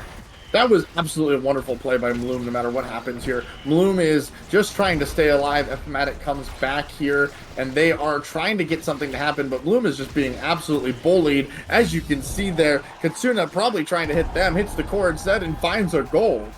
Yeah, one thing people don't realize a lot is that when an X uses his ult, he can stun you and keep you away from getting to where that core is and making that save. Yeah, that is one of the strongest parts about X ult. It's not actually the KO potential, it's the stun and interrupt and disrupting that it causes. Timeless putting on so much pressure there for Spencer and the side of Sleepy Cats as they're looking to take another point here with the gates open. They really are, and it seems that now that the rotation has switched, they're able to get both barriers on both sides. So now it is just a midfield game with an amazing save from Reverse, but unfortunately he doesn't have another one up for it, and Epiphomatic also really low, trying to stay alive with both teams looking at him, but it's not quite enough as Reverse is too low to make the save on ZZZ. Yeah, no, the amount of damage coming out here is actually just too much. We see that the X has the prize fighter fully stacked now, and with that specialized training, when X hits the funny punchy button, it just goes poorly, and what a beautiful core flip, taking both the barriers. The amount of aggression coming out here on the side of Sleepy Cats, both in terms of damage and in terms of just swiftness of execution, is absolutely insane, as Spencer just keeps feeding it into ZZZ from the goalie position. Definitely a really good 50-50 that ZZ won, not letting them try to make a comeback there on that set, and it seems now we're going into what could be match set. What do you think about this carousel pick here? I do see Cast last year, 1-2 punch, tempo swing, catalyst, all great things for X. That is true. I think we're looking for more damage. I was going to say, did we take Monumentalist on Aimee? Are we looking at tempo swing, 1-2 punch, Castelast, and then I don't know, this pick's kind of weird. Probably the 1-2 punch or the Egoist or the tempo to deny. That makes sense. But I'm just looking at the amount of damage that came out. Damage Awakening that increases ult, more damage on Luna, and the damage is just mounting. So I don't see any reason why this should change here going forward, as they are just scaling up so hard. Yeah, and I think Egoist going untaken is a little strange, seeing how it gives you a lot more evade, so you can survive a lot longer.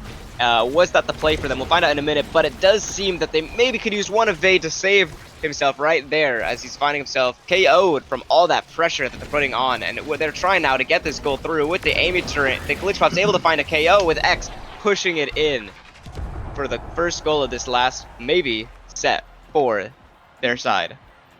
Yeah, I feel like the Egoist would have been of some benefit here, just because the little bit more energy that you're going to get from that is good. And if you do get a core flip, which I don't think you have time for given how bullied these players are absolutely being right now, it would just be of some benefit. And I don't think that the 1-2 punch is doing anything, as there goes Atlas.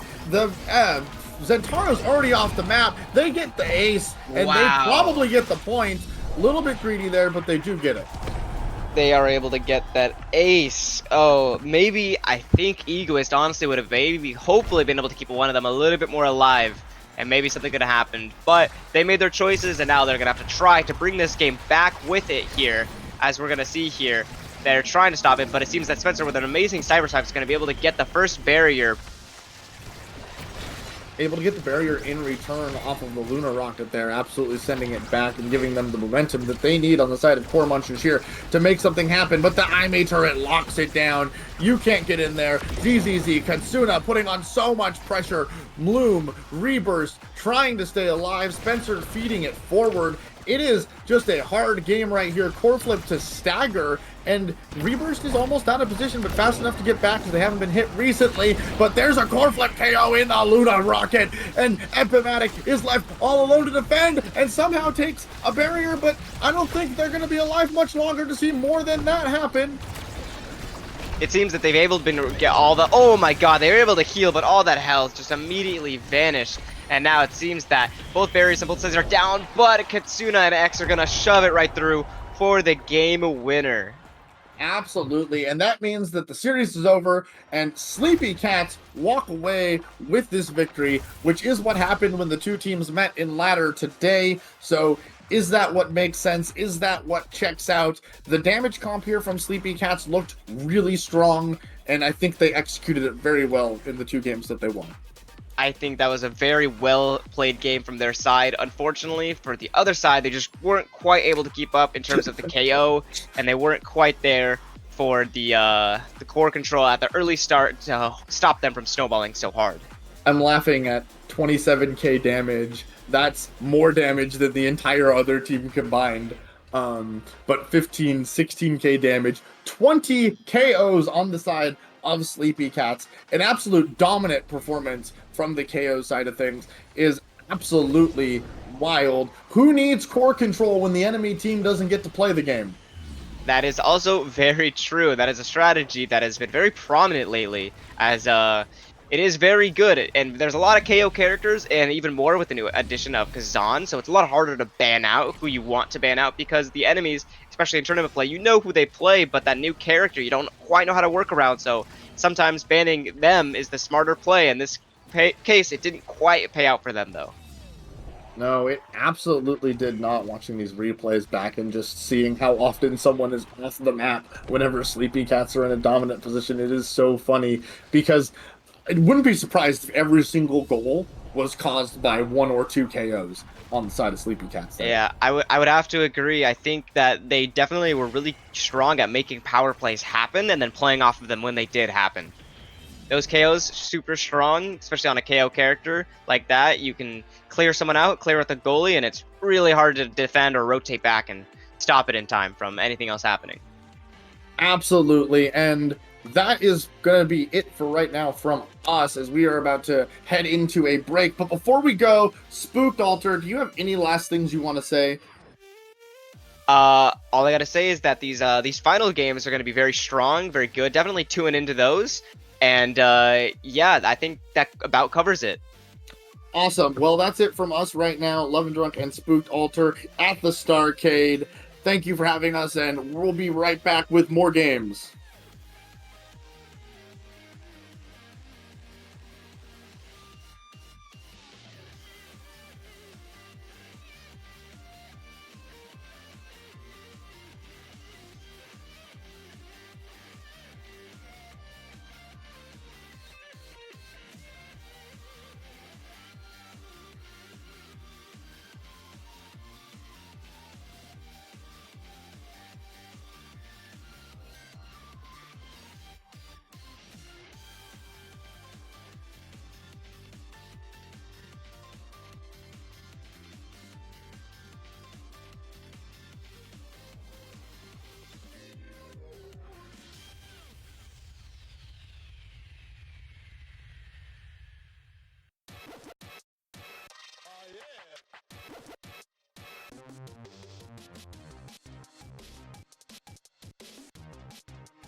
Hello everyone, we're back with the Starcade. We're here with Losers Finals. I'm here with defending Arcadian champion, Comet. What is up? I am Comet. I played in the last time they ran this tournament and I won, so I'm here to see if they deserve for me to pass down the torch to them. Yeah, and Comet did participate. Had a good run, but unfortunately fell Yeah. one game short. Yeah, 1 game short. Yeah, 1 game short of making top cut. So a great performance nonetheless, but we are here with the team that has brought it back from the depths. The Misfits started in losers round 1 of that top 8. They are all the way here in the losers finals. They beat Chef Corardi, they beat the Diamond Dogs, they beat Lakeland, and this roster is now here. They're against the Core Munchers, and they're looking to take it. It's Blue Blazing, Aerial Null, and Play Dark, or Jumper. I don't know. Ooh, Jumper. He's a really good Kai forward. You know, I'm really waiting for this crazy game. Yeah. I'm really excited to get in. Who do you think is going to win? If you were Honestly, to place any bets. I have no clue, and it looks like we might have a rare issue here because it looks like both teams.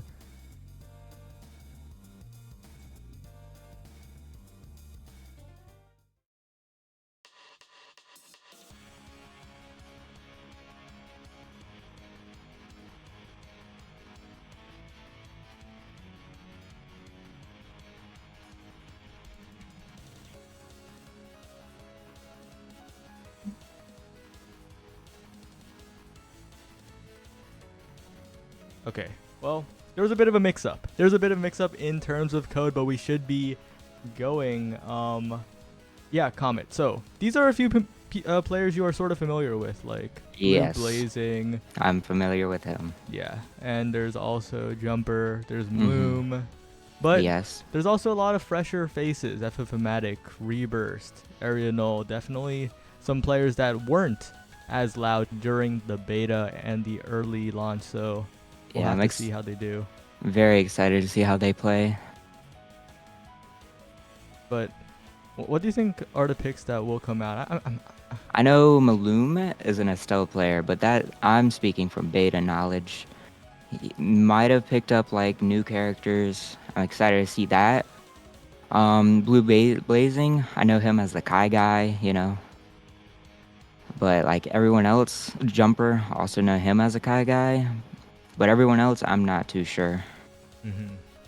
But it looks like we're finally getting into the game. The code mishap has been solved, and yeah, look at this. Core Munchers ladder 4th, Misfits ladder 6th, yet they are still here. They made it all the way. This is an awfully long starting screen. Comment. Any This last thoughts? is. Any map guesses? Any map? Ooh, I'm really excited to see the Juicer. I love that map. Everyone hates it, but I personally enjoy it. All right. And we started off with the best map in the game, Oni Village. the iconic map of Oni Village. Alright, I'm ready to hunker down for 30 minutes. So true. It'll be definitely some great content, as FFmatic has been a bit of a standout player so far in this tournament, I think. Definitely 1v2ing the goalie and the midfielder quite a lot while Bloom is off doing something else. So, yeah. That Asher ban, Asher predictable. ban. You know, Blue Blazing is a little bit of an Asher fan, has commissioned multiple artworks True. of Asher. Hey, Definitely a same. player. Yo, Same. Well, yeah, we have another Look, Asher fan here. Okay. As a fellow Asher fan, I can understand Blue Blazing on a spiritual level. You know, I'm stuck in here with the two Asher fans, one on the screen, one that I'm speaking to right now, but Reburst picks the Luna on Oni Village. Incredibly brave pick, because this pick, it's so hard to play on this map. Your berries get taken so quickly, especially when there's an Estelle on the other side piloted by Playdark, and Blue Blazing has his name off. Incredibly cringe. Yeah. Yeah. That. Well done. All right. Starting off. Ooh. Blue Blazing taking the first barrier. Yeah, really fast barrier take, but Ahmed, that's what we were talking about. That Luna goalie a little bit too fragile as Play Dark and Blue Blazing are just passing back and forth. Yeah. Okay, but FMAC trying to interrupt the cycle a little bit, but Ariel is back to defend. Ariel, I think, also a bit of an Asher goalie player on the Dubu now because of the ban regardless. Blue Blazing would have probably taken it anyway, but... Let's see here. They're really trying to apply the pressure to get that barrier, but we're stuck in the midfield, back and forth. Oh, and we got that's the fastest second barrier I've ever seen.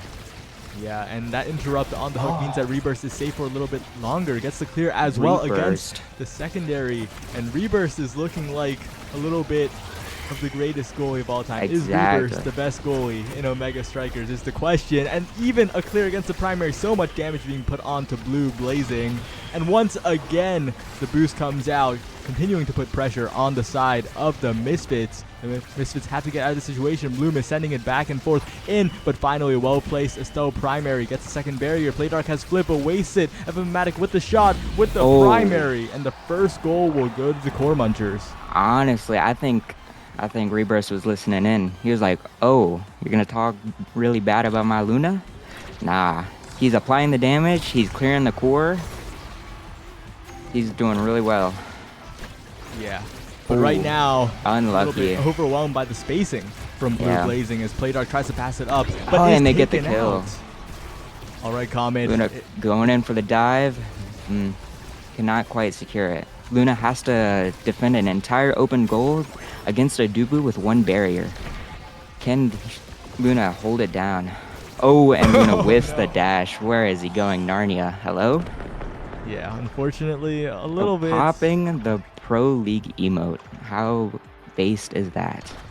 A little bit of a weird dash there, but you know, I think the big thing is, the lesson to be learned is, Luna, honestly, doesn't really lose that much defense in an open net, right? You have the boost, and also you're not really defending that barrier for a long time anyway, so not the end of the world, especially compared to some of those more immobile goalies, as once again the Luna going in, almost being taken out against the wall, but manages to eject back in time. This time Blue Blazing with an opportunity, it's sent back, and Reburst continues to defend, but that's the weakness of the Luna. You're so small, no movement speed boost either, and it's just a little tough. Oh, Luna really diving out there, but not making any marks, and it's really making him suffer. Gets scored on again. It's unfortunate.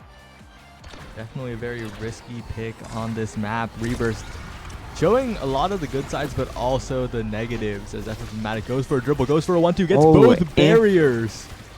And Bloom has flip, Reburst has flip. They can go for some offense here. And 3 core flips. How are they going to play this? This is an easy score if they play it right. 1 core flip down. 2 more to go. Okay. Okay. Luna clears it. Okay, Bloom. Okay, nice passing play. Dubu cannot roll in time, and they get the score. It was a bit sketchy, but they closed it in the end. Yeah. And now it's looking a little bit dangerous, though. They're 2-2. Yeah, 2-2. A lot of resources burned, but Blue Blazing being taken extremely low, being taken Luna out. taking the kill. Right, how will they play this? Just passing back and forth, Moon dribbling off the corner, Ariel trying to clear it away, taking a little bit of chip damage, so is Playdark. But a double barrier comes out across the entire map. And now this could be it for the first set. Okay. How can Luna defend against this as a small... gets Rasmused. The setup, unlucky. Yeah, it's a little bit tough in those situations, as now the Misfits will have priority in this draft. Playdark gets the pick, and this is dangerous. Estelle, so strong on this map, so strong versus Luna as a character, can pick up the rapid fire, or maybe deny the extra special, or whatever, but honestly, the rapid fire... Oh, okay, well, stacks on stacks, sure. Movement speed. Let's see what Luna goes. How's she going to turn this around? Happy Star. Yeah, Happy Star being left up is huge for Core Munchers here. They can burn a lot of meter. Rasmus picking up the tempo swing is large. Honestly, I think, they might have lost the first set, but they won this pick draft. Securing the Happy Star, the tempo swing. This might be it for them to bring in this set. Yeah, if they can get enough damage down, especially with that prize fighter on Bloom, if they could secure the KOs here, especially on Okay. Playdark, almost being Almost. taken out. But it is looking a little closer. Playdark managed to survive, and all the cooldowns are burned from the side of the Core Munchers. It's a sticky situation for Reapers, who gets the first clear, but the second hit comes in from Blue Blazing, and now the passing plays are starting to occur. Playdark being almost sent off the map, but almost is not good enough. When you need to secure those KOs, you need to secure the striker advantage, as once again... Oh my god, what a save from Reburst. I was not expecting that. And unlucky. I mean, Yeah. how can play? How can play? That was a really nice save, though. Gotta give respect where respect is due. Right, but it's looking a little bit dangerous. Once you see those round starts coming in from Reburst with that Happy Star has the Luna Nuke, the Crater, on every single round start. And once again, FMatic is going in for the offense, but it is sent away by Arianol, and they still manage to hold. Okay, Luna going in, but cannot secure the second barrier. With all of the abilities down, how are they going to secure their own barriers? They drop them both. Yeah, it's a little tough here. Luna in the open net manages to read the 50-50 against Blue Blazing, get the core out in time, ejects back, and the midfield control has been established, but not if Playdark completely, absolutely dominates the midfield with that dribbling. Cannot find a flip angle, though. A little bit of an opportunity, especially if Playdark is staggered, forced to burn the flip on a whiff. And now Blue Blazing is left alone in the midfield as Playdark has to run away. Both flips online for the Core Munchers. They're looking for this barrier here, but they're unable to. Playdark wins the strike war. Nice Reverse core is flip. interrupted for a moment, but Reverse with the core flip has no resources left. The 1-2 from Blue Get Blazing. schmixed on. You know, they really got themselves out of the sticky situation, but they couldn't close it. The goalie pick diff is really showing, but he's playing really well. Yeah, it's a little bit too difficult here for them right now. The chain Maloom's still lightning. true. Maloom's still with the core flip up. Can they close it out? Yeah, but right now is Blue Blazing, who gets one barrier, aims for two, but a pass from Loom to FMatic is interrupted by the Estelle, who also takes the barrier now. And Loom does have flip, but we'll have to use it very soon because Blue Blazing is trying to get control of the core. Playdark standing in the backfield, ready to snipe. Player advantage. Can they close out the goal? Right now, it is being passed up by FMatic down from Bloom, blocked away by Arianol over and over, down to the bottom corner. Reverse with the hit stun, but it is still not enough. Arianol continuing to defend as now Blue Blazing has possession of the core, misses the dribble, completely casts it, but right now, Bloom and FMatic back in control, sends it up, but once again, Arianol holds. The pressure is on. It's been on their side of the field for most of this round. Oh, Luna goes in, dives straight in, hits the core in, and flashes the Pro League emote and the IME reading. And the Sony Papega. Yeah, Reverse going all out, using all of the emotes. Just face rolling that keyboard. Gotta use them all. But it's still a little dangerous, right? It is a tiny Luna against two characters that are very, very good at sniping out your clears, at hitting it around you. Yeah. Reverse goes out, but that's a dash used. And now... That was a nice clear from Reburst, holding it down. Yeah, but Blue Blazing has had multiple opportunities. We'll have another one soon, but not if that happens. Amazing Crater comes out from Reburst, completely zones out Arianol, and now they have a chance, but no, that clear will be caught out by Playdark. Blue Blazing in position, KOs Reburst. Flip comes out from FMatic, trying to wait out the Token Fortress, but it is not enough. Bloom in position as well, but Playdark and Blue Blazing are here on the offense. It is still saved away by Bloom. The Supernova as well will assist in the defense. FMatic with the primary, with the pendulum swing, will keep it going, but Playdark has flip. You got to be so careful in these situations. Reburst as well wins the strike war. The flip is wasted, and now it is time for the Core Munchers to push on ahead, but it is constantly going to Bloom down to FMatic, looking for a play in the primary. Will even it up 2-2. Back to another 2-2. This is very close. I think the pick draft is really helping them out this round, though. Another Luna all off the start, and the Rasmus really taking core control, but then the Estelle steals it and takes the first barrier. They go apply pressure, almost securing it, but Luna clears it and goes in for the dive, but cannot secure it. They get the barrier though. Rasmus.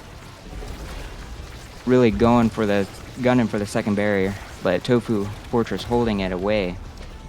Yeah, but once again, Playdark is staggered, right? And they have to secure these KOs, but so far they've been unable to. And in that time, Blue Blazing takes the final barrier on the left side, and now Blue Blazing trying to dribble it out. Playdark has regen, still taking damage though as they focus their damage onto the Rasmus. Ephomatic in there, but Ariana will not be scored on by such feeble attempts as Blue Blazing goes in. No cooldowns left for Reburst.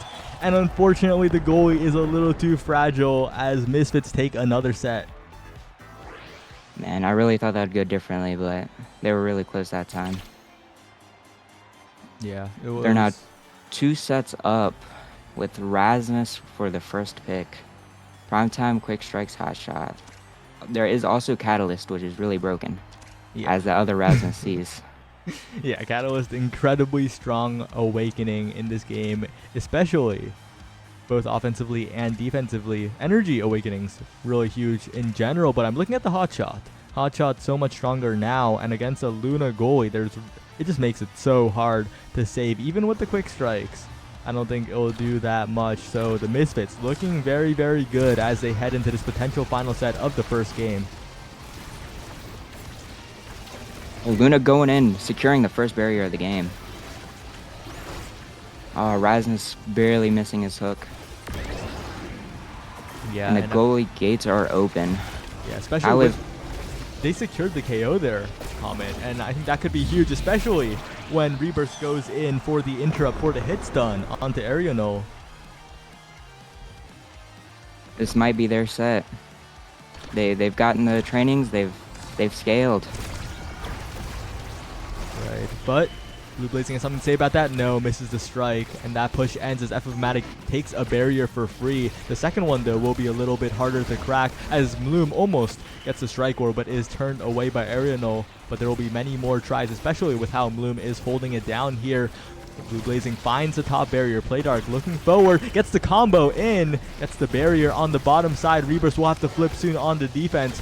Has to be feeling a little scared here. Finally gets it out, but a barrier still stands on the side of the Misfits. And Comet, that one's going to be a little hard to crack. Oh, they got a kill. They have the player advantage. The Rasmus really applying pressure on this Dubu. And they have 2 core flips up. I think they can secure this goal.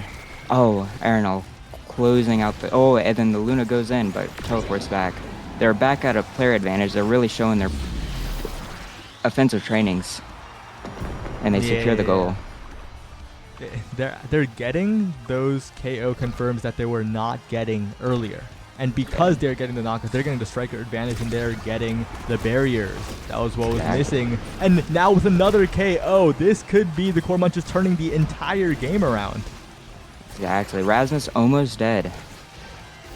Bloom ulting but cannot secure the kill. But then Infomatic just fishing him. The core flip comes out. Impressive clear.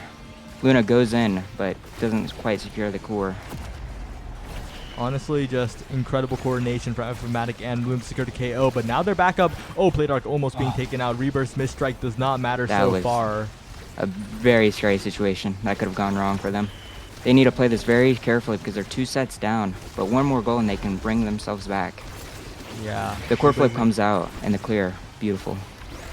Blue Blazing was in position, but right now Ariano has to worry because they're taking so much damage. Ephomatic going to stop the regen, but now Blue Blazing once again has a chance. Rebirth expending the dash to get it out. Toad Quarters completely blocking the flip. No particle accelerator here, as now Rebirth is sending it around the world, waiting for Bloom to get a pass to the Rasmus on their side. As whoa, a KO on the Dubu blows the game wide open.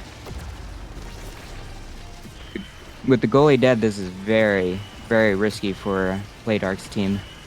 Oh, they get the second barrier with Dubu coming back up. Can he recover? Yeah, but Infomatic right now, really showing his weight as he's applying the pressure. Oh, and then Luna dashes in and snipes it in to secure their first set win.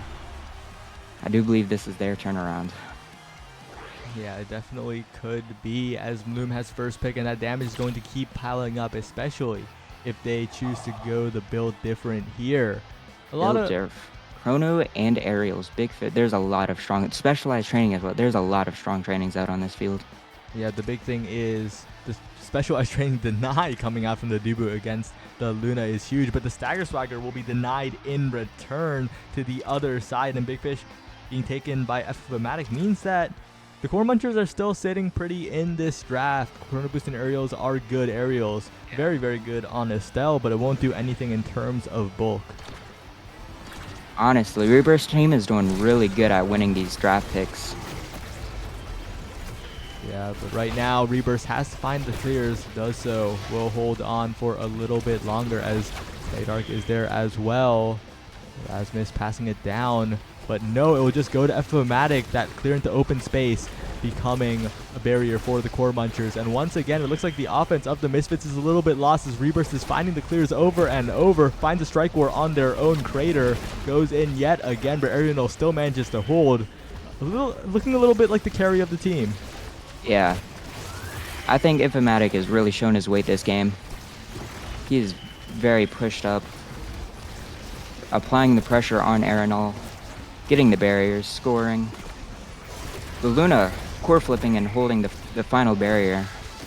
Really Loom interesting blue securing blazing the primary kill. there, though. You saw how it reversed? Like, Yeah. I'm not sure if that's what he wanted, but Ariano will get the clear regardless. Play Dark will get the barrier. Huge opening for the Misfits despite the striker disadvantage, but Rebirth is in there. No, cannot find it. Has to run all the way up. Blue Blazing tries to get the hit, but no. It will be interrupted by Mloom over and over again. The KO will be found. The striker advantage yet again. F-Matic cannot get a strike on the core. Down, back up to Mloom. But the flip from nice Ariano will defuse the situation. It will not find the goal, however. Ariano still having to defend as Blue Blazing needs to find the shot here, but will not so far. Mloom has the flip, has the shot, and has the goal. Snipes it. That was a really impressive core flip from Maloom. Recognizing that there's a score potential, core flipping, and sniping it right in. These are the plays they need to if they want to pull out on top. Yeah, but right now, it's looking still so dangerous for the Misfits. And you saw that their scaling has reached a critical point. The Core Munchers have gone to the point where they can get the KOs. And the Misfits are just victims here because Blue Blazing is going in. Rebirth misses the dash, and this is a huge opportunity for Blue Blazing, but it is still cleared away by Rebirth and Mloom. F-Matic stalling out time, dribbling a little bit, getting some damage in, and that shot is way too linear. That was a free goal, and it is given away. Another chance here. Rebirth almost finds the clear, but almost is not enough. Bringing it back to 1-1. The pressure is on as this is the final set if they lose. Yeah, it's looking a little bit difficult here, but Rebirth passing it up was interrupted by Blue Blazing, who does find one barrier, but not two, importantly, but is very, very low. Damage will start piling up. The meter burned, but still has a lot to evade with so far. Once again, the damage is trying to be stacked up, but at this point, not as successful as the previous ones for the Core Munchers. They're not really finding the KOs. Rasmus going down to cracked. Can they secure the kill though? That would be very. They secure. Infamatic secures the kill. That is very big for them in securing this next goal. Now they have to apply the pressure on Dubu. Yeah, Play Dark lurking though, and that Aerial's Estelle can definitely slice up the barrier here. But Rebirth so proactive, going out, forcing Blue Blazing to make a decision. But Blue Blazing finds the redirect on the core, not quite a redirect, keeping the full speed.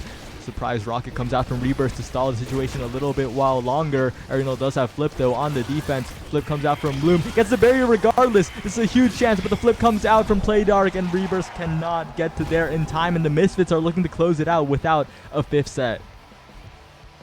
Yeah, that was a very good core flip play. They just passed it right, just sniped it right down the field. But the Comets, once again, the damage is coming out. Play Dark has no meter, is completely taken out, basically. Completely out of this game as one barrier is already taken in the favor of the Core Munchers. And Comet, it's not looking too good, but Play Dark has already regen to full, and maybe the Misfits will be able to hold on this time. The barriers are even. They're really trying to apply the pressure on Dubu, but they're winning all the strike wars, and the core is staying in the midfield so far. Infamatic and Loom really need to play together if they really want to get this last barrier. Oh, and the Blue Blazing secures the final barrier. And this really puts the pressure on their team, as if they score, they will lose this game. Yeah, important game for the Core Munchers. Reaper still fearlessly going in, saving the flip for the defense. F-Matic gets the barrier. It goes back. It is a flip wasted from Reavers, but it is fine because F-Matic will find the bottom of the goal, sending us to another 0.5 situation. Now that passing play was beautiful. They sniped it right between Blue Blazing and Play Dark and secured the goal. Luna Rocket comes in, takes his own barrier, and then hits Blue Blazing, chunking him, but he regens. They're stacking damage. Blue Blazing they secure the kill. This is phenomenal. This is really helping them secure the set win if they can take advantage of the player. And they secure the first barrier, but Playdark's really applying the pressure. 1v3, and Playdark really getting in there. Yeah, getting in there indeed, but Bloom walking down with the flip, lurking, looking for some scoring pressure. So is Reapers, who barely stays alive, almost gets clipped by the primary of Blue Blazing, but manages to avoid it at the last second. Now F-Matic working on a flip of their own, has it here, can get the flip follow, but no, it is struck away. Beautiful, and it is struck away from the Reapers. pressure of the Misfits as well, but the barrier is open. This is their chance. Ariano does have flip. It is redirected away from Ariano by F-Matic. One shot, one opportunity here for the Core Munchers, but the flip will go the other way from the side of the Misfits. Blue Blazing has flip as well. It's such a dangerous situation. Reburst has the defensive flip to use as well, but will not use it in time as Blue Blazing secures game one for the Misfits. It's a very high tension, high stress match right there. Yeah, definitely not the calmest game of all time. Not the the calmest game. It's really unlucky Luna could not get the core flip out. All right, but that is game one in the favor of It is the game one. Misfits. Yeah, As we look at the replays, Comet, you know, we're seeing a lot of Luna goalie moments, but importantly, the damage really did stack up. The game plan was there, but the Core Munchers just could not hold at the very end. So yeah, I think the Luna goalie pick was really showing the weakness of picking Luna goalie on Oni Village and not some big goalie. yeah, it's a lot of cross ups and all the mix ups and everything. It's a little bit difficult to defend as the Luna, but that is game one done, and yeah, Comet. I think we'll cut to a short break because Alright. there's a little bit of a situation regarding the name, but yeah, we'll be right back with you in like how much? Probably like 4 minutes. So yeah, see ya.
Hello everyone, we're back with Starcade. We're here with Losers Finals Game 2. Right now there's a little bit of a server selection thing going on as well, and okay, well, yeah, apparently they're swapping servers from Central to East.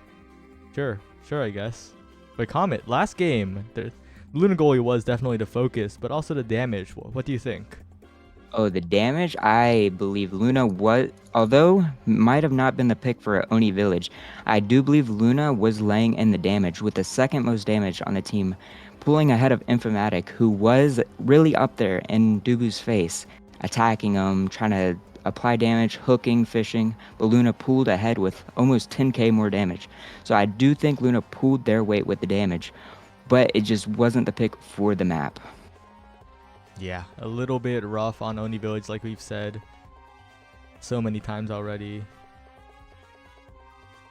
But I'm leaving a lot of awkward pauses right now. I'm busy coordinating the code. It's fine. Vice's damage though, pulling ahead, doubling the second place damage. Oh, not doubling, sorry. 10k more damage than the second place with 46,000 Vice. I mean, who would have guessed Vice doing 46,000 damage? And no surprise there. Yeah, lots of damage coming out from the Core Munchers. If they get a map more suited to that sort of playstyle, we could see the difference there, but we'll have to see. We're back on Oni Village. Back on Oni Village. I wonder if they're gonna draft accordingly this time, or maybe try to pull out the same thing. Yeah, but I think one thing is important. You got to take the Estelle away from Playdark, because even though they weren't the one making the flashy plays, it was definitely them on Estelle. Incredibly powerful pick on this map. Wow, it's like they heard me. They definitely heard you. Yeah, but Drakkar will serve a pretty similar purpose for Playdark, especially with that movement speed from the Xeno Cloak, as Arianol does get the one trick Asher goalie. Well, not really one trick. You see them on the Dubu performing their main Asher goalie, and that's been a bit of a force in Comet as an Asher goalie player. Any words you got to say about that one? I'm hoping to see some really good Asher gameplay that'll just floor me. Hoping maybe I'll pick up some new tech. All right, well, there's the resident Arcadian champion Asher goalie Comet there for you. But as we load into game, Comet, what do you see in the Awakenings? What's going on? Quick Strike and the Orb Ponderer. Interesting pick. I think the Quick Strike will go hard though, especially on Rasmus and Drakkar. Yeah. First barrier already secured. Yeah, pretty standard Awakening picks here. Quick Strikes being opted for by everyone except the goalies going Ponderer. Pretty traditional to let them have the orbs, let them look for the Replicator maybe later on. But right now, Blue Blazing using the Quick Strikes to their full potential, dribbling all the way up. Arianol saving the top barrier with the strike shot, and now it looks like the Misfits have an even more favored game for them. Ooh, Arianol losing the top barrier, but they do have the advantage by still having the barrier up. Playdark using core flip. Arianol losing the second barrier to Luna dashing in. This is an even match now. The pressure is on.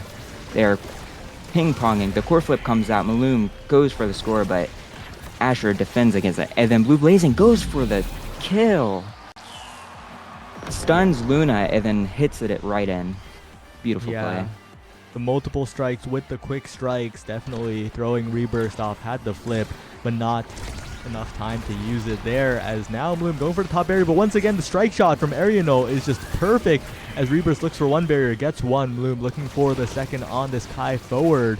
Ephomatic dribbling it up and down, looking for another opening. Bloom being a bit of a dribble monster here, getting it around everyone and stalling out so much time for the Core Munchers. Yeah, Arianol secures the first barrier. Oh no, second barrier of the game. Holding it down. I like the strike shot pick, obviously, as a fellow fan. The core is bouncing back and Blue Blazing secures the second barrier, really being the carry of this game so far. Yeah, he goes for the. Wins the strike war there, and now it's looking a little bit dangerous still. Even with that one strike war, it is an open net. Blue Blazing has flipped against a Luna, and there's not really much the Luna can do, as once again the Misfits are taking over. Yeah, Blue Blazing scoring, really showing his weight. And we move on 2-0. Right, flip comes out from Playdark, getting one barrier instantly, looking for the second one as well. So much defense having to be had by Bloom and Reburst as the Rocket sends the core forward. F-O-Matic in position, but Ariel interrupts it yet again. This guy is popping off so hard, but has no more cooldowns left to save the top barrier. And Common Bloom in front of the goal gets it into the top corner, and the core munchers strike back. It was a very fast round. They just went in, took both barriers, and scored. Yeah, definitely a little bit of a struggle on the defensive end for the core munchers. A little bit too glass cannony of a team comp here, but if they can get those Giga Blasts, Bloom with an amazing snipe on the barrier, looking for the goal here, getting so many strikes and Reburst as well, but the strike shot will send away the pressure for now. Arenal is really holding it down with an open net off start. Reburst with one barrier open.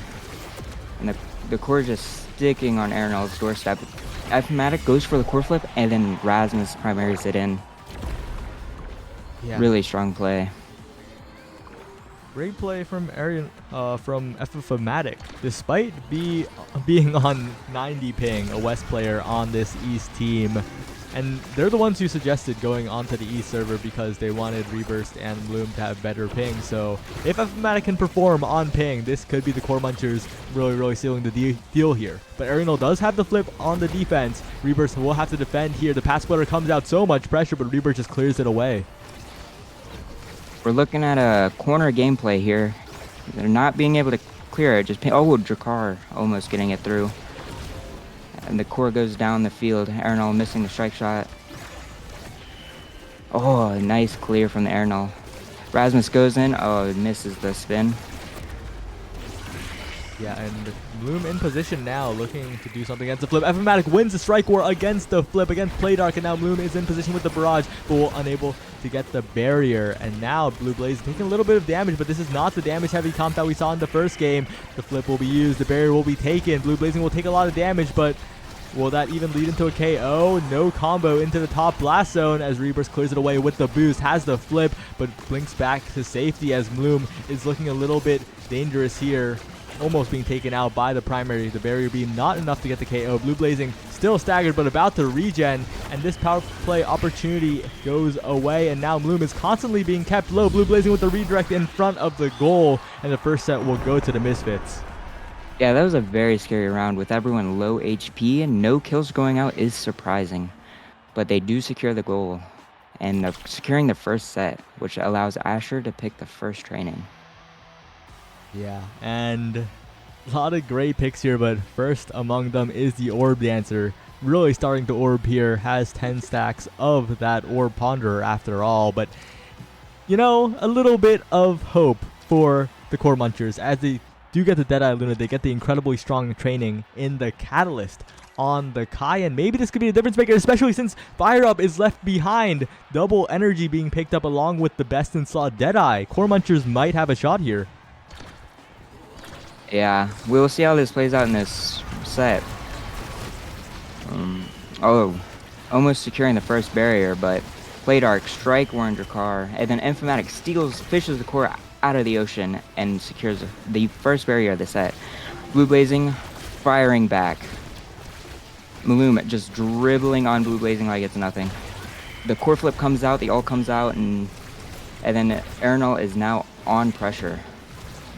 Yeah, but look how fast Bloom is building up that energy. Already has 1 bar, looking to build some more as they're ready on 2. Look at that! The energy meter is going up so fast. The barrier is lost, but still, if Bloom can get a flip after a barrier take, this could be it for the core munchers, but it's still looking scary because Ariel's defense is just too good. Playdark is rushing in on the bottom side, but Bloom manages to win the strike war, and now F-Matic looks for the top barrier, manages to get it on the elusive from Ariel, and now a pass down to Bloom, a flip opportunity. Ariel finds the clear, but won't be enough. F-Matic onto the top side, defended away, but a little bit of a blunder by Playdark and Ariel combined. Reburst hops in, has the flip, chooses not to use it, saves it for the potential defense against Blue Blazing, but Blue Blazing is off in in Narnia, trying to damage Bloom, but being sent away out of the play. Playdark in position. Blue Blazing finds the core in front of the net, and the Misfits will continue to take the lead. Yeah, that was a lot of pressure on the Astra. It's very impressive that she held it down, which was really MVP for that round. We're starting off with the first barrier off kickoff. And look at Playdark's health bar. It's already vanished. It already gone. Luna trying her best to hold it down, but the size is just not in her favor. Arenal with the core flip, trying to go forward, throws out the yacht. Core flips, passes the Playdark, but Maloom just shutting down the entire passing play, and the pressure goes right back to Arenal. I don't know how they're gonna get out of this, but okay, Blue Blazing just snipes it in. Yeah, it's looking a little rough for the Core Munchers. They need to find some kind of defense here because their offense has been fine. They have a lot of meter to work with as well. They seem to hold for just a little bit longer somehow as they lose the bottom barrier. Bloom trying to dribble it down on the bottom side. Blue Blazing trying to win the strike wars on the top side. Does have meter in front of the barrier. It is defended away by Reburst once, twice, 3 times, even with Playdark's help. Now Reburst is going in, gets the bottom barrier with the hit stun onto Ariano. Bloom trying to KO Blue Blazing, but the core serves as a shield for the Rasmus. And now Reburst has Flip to use defensively, but right now the core is still being sent away. Great Rocket to stall it out even further as Bloom gets control of the core, almost has enough meters, building it up so fast as well. Fnatic in front of the net. Reburst trying to get a rocket on, but it just goes to Bloom. So much damage being put onto Blue Blazing. Can they secure the KO though? And even if they do, Reburst will have to invest an important cooldown, so it is not all happy. They finally get the KO as Blue Blazing rushes into the stack. Playdark does have a ton of meter though, and the car with core flip is so scary for Luna. But right now, the flip comes out. Fnatic, slow core, manages to get the barrier, and Comet, this could be it for the Core Munchers. This could be it. The pressure on Arrow. Will they will score. Maloom just sniping it right in, not even needing core flip or anything. They have 2 core flips going into this next set. That is very powerful. I believe they might be able to secure this if they use it correctly. And Maloom right off the rip. Then Reburst core flipping as well. Yeah, that Reburst core flip might be fatal. That was very, very important meter on the side of the Luna goalie. That defensive tool, so important. Blue Blazing with the pass back to Ariano. Trying to find some positioning here on the defense as Ariano does have flip, has that insurance on the defense as Bloom sends it back and forth, has the flip as well, looking for something, blocked out by Playdark yet again. Playdark has been the silent MVP so far as Fnatic tries to defend the barrier, defends it over and over. The quick strikes are ridiculous, the timings as well. Bloom gets a KO on Blue Blazing, and this could be it, Comet. This could be it. The core flip comes out and they snipe that first barrier. 1 more to go. And then Reburst gets the KO. Second barrier coming down. No. Yeah, but importantly, Ariano walks all the way forward, gets the barrier, trades it out. Now Blue Blazing is so scary right now. Fnatic has a flip in front of the goal. Barrage out from Bloom, flip up from Bloom, blocked by Playdark. But finally, Bloom finds it into the bottom of the net, and it is 2-2. This is very close. With this set on the line, they could bring it back even. Bloom doing a little bit of BM while walking. Spam emoting a little bit as the core manages to dodge all of the barriers except for the one of the Core Munchers. Now Playdark in position. The yacht being sent out, as you would say, but it disappears soon. It sinks a little bit too quickly as Reaper trying to send F of Fnatic, but it is defended yet again by Ariano, who has been so consistent on the defense so far. Playdark to Blue Blazing looking for a play, but Bloom wins those strike war, sends it up. Ariano's cooldown burned. That dash. Oh! Reavers will be forced to flip here. Has to use all of the meter, but they're working on a KO onto Blue Blazing as Playdark is the only forward left alive for the Misfits. Yeah, we're looking at Arnold has the pressure. Reburst really helping being a third forward right now, applying the pressure as Luna should be. But Arnold holding it down, going forward with the core flip, trying to secure. The yacht goes out. She is down in the field. Has to run back though because the core flip comes out and they send it back down. It's a very back and forth. It was so scary. Arino almost had it, almost had the perfect play as they try to KO Blue Blazing here. They will get the hook for that secure KO, and now the Core Munchers need to score here. This is the critical point. Fmatic has a flip in front of the net and will just go in for the KO onto Arino with the assistance of Reburst, and maybe this is a bit of a turnaround for the Core Munchers. They've picked up such good awakenings in the last draft. Let's see if they can do it again. Oh, with Built Different out as Rasmus' first pick. We also have Chrono Boost, Aerials, and Twin Drive. Also the broken Tempo Swing. Yeah. Built Diff gets picked up. The Tempo Swing on Goalie Asher is not as crazy, and Twin Drive, still a great pickup. You saw those dashes coming out from Arino, and importantly, an early deny away from the Luna, who will offer Glass Cannon, which is completely fine, but Twin Drive is pretty much the best in slot on that goalie Luna, so if that had fallen, that would have been a bit of a disaster for the side of the Misfits, but instead they will continue to hold. They do have the capability to do it. We saw it go 2-2 last set, but right now it is Core Munchers' game to win. Yeah, they instantly take down both barriers, but then the Core escapes them and snipes the first barrier. Maluma going in, but they just cannot secure the Core forward.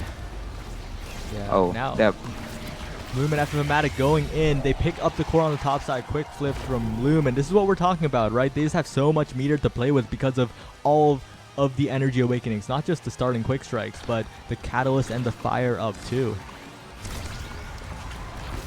Yeah. Loom really trying hard to secure the first barrier, but he passes over to Fmatic, who gets it. Loom, Rasmus goes down.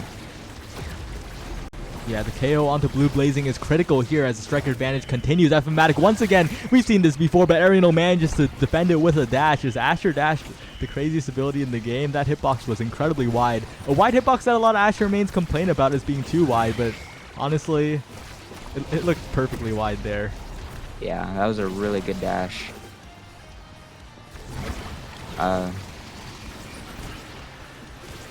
Blue Blazing, the core flip goes back and Arenal has to go back on defense. He has core flip up, but can he?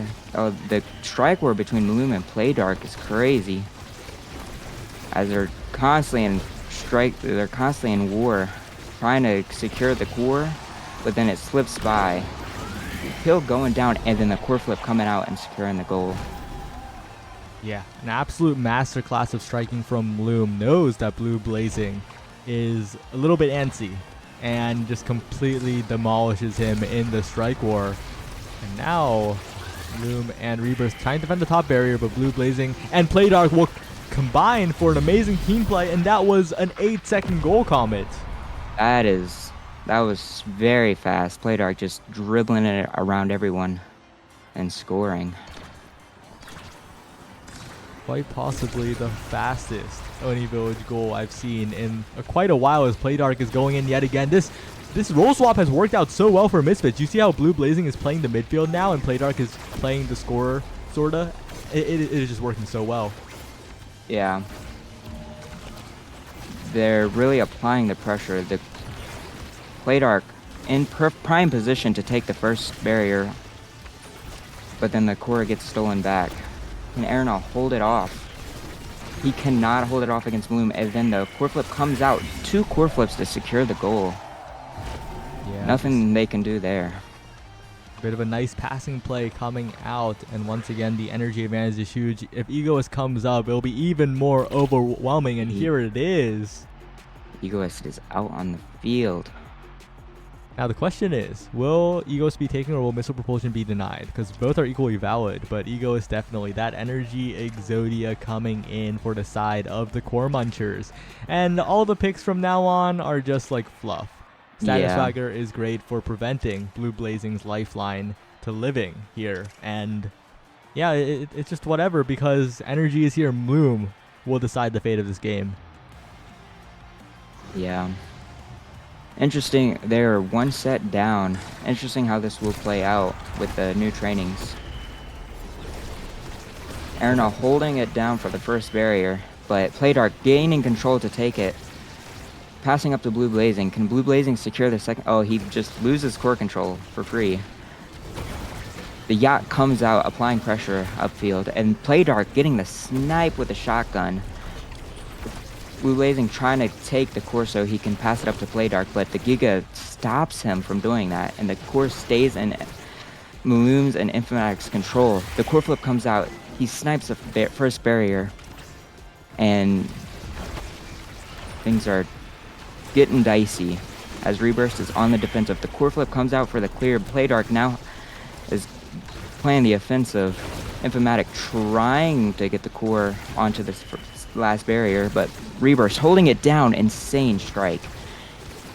Yeah, even getting the dash too, and it's almost enough. Playdark with a slight Kaz, and that is enough for the Munchers to hold, but Blue Blazing will find the hook in front of Reburst and finally secure the goal. Has meter to play with as well, but importantly, when you look at the core Munchers, the bar on Bloom is almost full anyway, so honestly, they can try again right here. Yeah, the 2 core flips on each team. Bloom goes for the core flip, instantly secures the barrier, and then Blue Blazing gets a double with his core flip. Playdark using the core flip to try to score, but fails, and then he dies to the Luna ult. Maloom dribbling like a god, trying to secure the last barrier, but cannot get it because the yacht coming out but does not save the second barrier. Maloom core flipping and securing the next goal. Yeah, that's just the power of when you get everything you want. You got the chrono boost, you got triple energy, catalyst quick strikes. You know, you just got everything you wanted, especially the egoist as well on Bloom. So many things to do with just the Kai dribbling, and this is what I guess Kai Forward mains imagine Kai Forward to be when they pick it on maps that are not Oni Village, but this is Oni Village. Bloom in position yet again, has the flip, goes for the barrier, takes it instantly. Reburst has flip on the defense as well, will not even need it yet. Finally flips, but it gets stuffed out by Blue Blazing, but will it matter? Playdark loses control of the core for a moment, trying to get in there. Reburst going for the safe, clears for now, going back and forth. Blue Blazing being taken off the map as well, and Playdark just wins a standard strike war in front of Reburst, and the Misfits are somehow holding on. Yeah, that was really impressive. Playdark being able to secure that goal with a player disadvantage. Now they are 1 goal from taking this set and making it even, but Maloom core flipping to secure the first goal and then almost secures the second goal. Playdark has core control but doesn't quite secure it. Maloom dribbling, loses control to Playdark. And Blue Blazing is found dead. He is out of the play. Playdark though has flip. Ariel has flip. This could be huge. But oh, accidental flip dash. Saved, but Bloom does have flip still. Cast a little bit. Good redirect by Blue Blazing though, keeping the Misfits in this. But Bloom dribbling up. The strike shot missed. The rocket is there as well. Bloom down to F-O-Matic, but that is not what they wanted here. Reburst finding the clear regardless, despite the hit stun, despite the mix-up. Bloom in position yet again. F-O-Matic trying to pass it up. Reburst going in there, has the meter now, but yet again the Misfits hold. It is sent back away. It is taken out of Blue Blazing's grasp, and Bloom once again building up meter, has flip. Reburst will have to flip it away. F-O-Matic setting up a bit of a trap, and now it is Ariel not able to dash in time. 2-2 potential game point for the Core Munchers. Yeah, this is going to be a really stressful game point. 2-2. This can close out this game if it is played right. Oh, Reburst gating the first. Oh, Ariel saving the second barrier from going down though. The first Luna does not save that barrier, but then snipes the core downfield. Bloom loses control of the core, but Reburst trying to gain the core control back. Ariel gets core flip, so that he is in a very favorable position. Maloom trying to build meter, but cannot keep holding the core. Gives the core downfield. Yeah, Bloom does have flip though, will flip, but it is met by Ariel's flip as Blue Blazing finds a bit of an attempt here, but is unable to get a strike on target as once again it goes. A KO onto Bloom is massive. This could be the Misfits saving it here as Reburst manages to get the core forward. Ariel cannot find the dash in time. Playdark is almost taken out as well. Reburst has flip. F-O-Matic is in position, stalling out so much. The flip is wasted. Blue Blazing almost has possession but cannot get control of the core yet again. And it is a difference between core control as the core Munchers are able to keep the core in their possession. Good block from Ariel, but F-O-Matic has flip, and that will be the core Munchers evening up the series at 1-1. Yeah, that was a very impressive save from Arenal, but just not enough to keep it out. It was a very fast game, a lot of KOs coming out, a lot of barriers dropping. Very high-paced, high stress. Right, but it was still a very close game. The Misfits had a way back in. They almost found it. And once again, the fragility of Luna was important. And the Luna once again got Deadeye. So it's a little bit of a shaky tie for the Core Munchers. We'll see if they can continue their performance. Yeah. Played that Luna goalie very well, despite being on Oni Village. With the most damage in the game. Yeah. As expected from a Luna, it is a lot of damage. That's a trade-off. A lot of damage. Bloom, absolutely dominant, absolutely game-defining performance here from Bloom, completely warping the entire game around him, being the true egoist here, as we see a lot of replays of some flip plays, because he really got his entire bar back in like 2 seconds. Yeah. Maloom really held that core control for dear life. He would not let that core go for anything. But as the replays end, we'll get into game 3 shortly, as the Misfits try to close it out against the Core Munchers. The Core Munchers also trying to close it out here. We'll see who can do it very shortly when they queue, which should be soon, but I'm just here with Comet. Yeah. How's your day been? My day has been good. The tournament was fun. Sad I dropped out, but I did gap Soren, so that is a net positive for me. Oh yeah, for those of you who don't know the lore, Soren's team, Lakeland University, they were sitting at 5-0, and then they queued up again. They met my team, which was me, Oki, and Yoshi. the GOAT Yoshi64, who also made the logo for Starcade, by the way. Yeah, Yoshi 64 is absolute goated. Yeah. One of the pillars of the community, some might say, but right now, Luna and Estelle ban on Atlas Lab, and I don't blame them. 2 incredibly powerful picks being taken off the map, as Playdark will probably once again return to the Dakar if I had to guess. Oh, okay. Zentaro Juliet being opted for here, as the other side also has a ton of damage to work with too. Yeah, this seemed... Oh, switching from the Julie to the Rasmus. I was about to say, this was going to be a heavy kill comp. But maybe we'll get some Rasmus fishing. Oh, but Bloom is on Kazan. Kazan's Zentaro Vice does outdamage Zentaro Rasmus Asher. Yeah, this is going to be a bloodbath. Definitely be a bit of a fight here, as... Well, specialized training starts, super surge start as well. This is just max damage right off the bat. Yeah, so far the damage not being shown. Informatic a little bit low, but back up. Playdark instantly getting chunked for half. Both barriers also instantly got downed, but Playdark gets the score. It was a really fast score. Incredibly fast mix-up coming out from Playdark, stopping the core, sending it to the bottom side where Rebirth was not ready for it.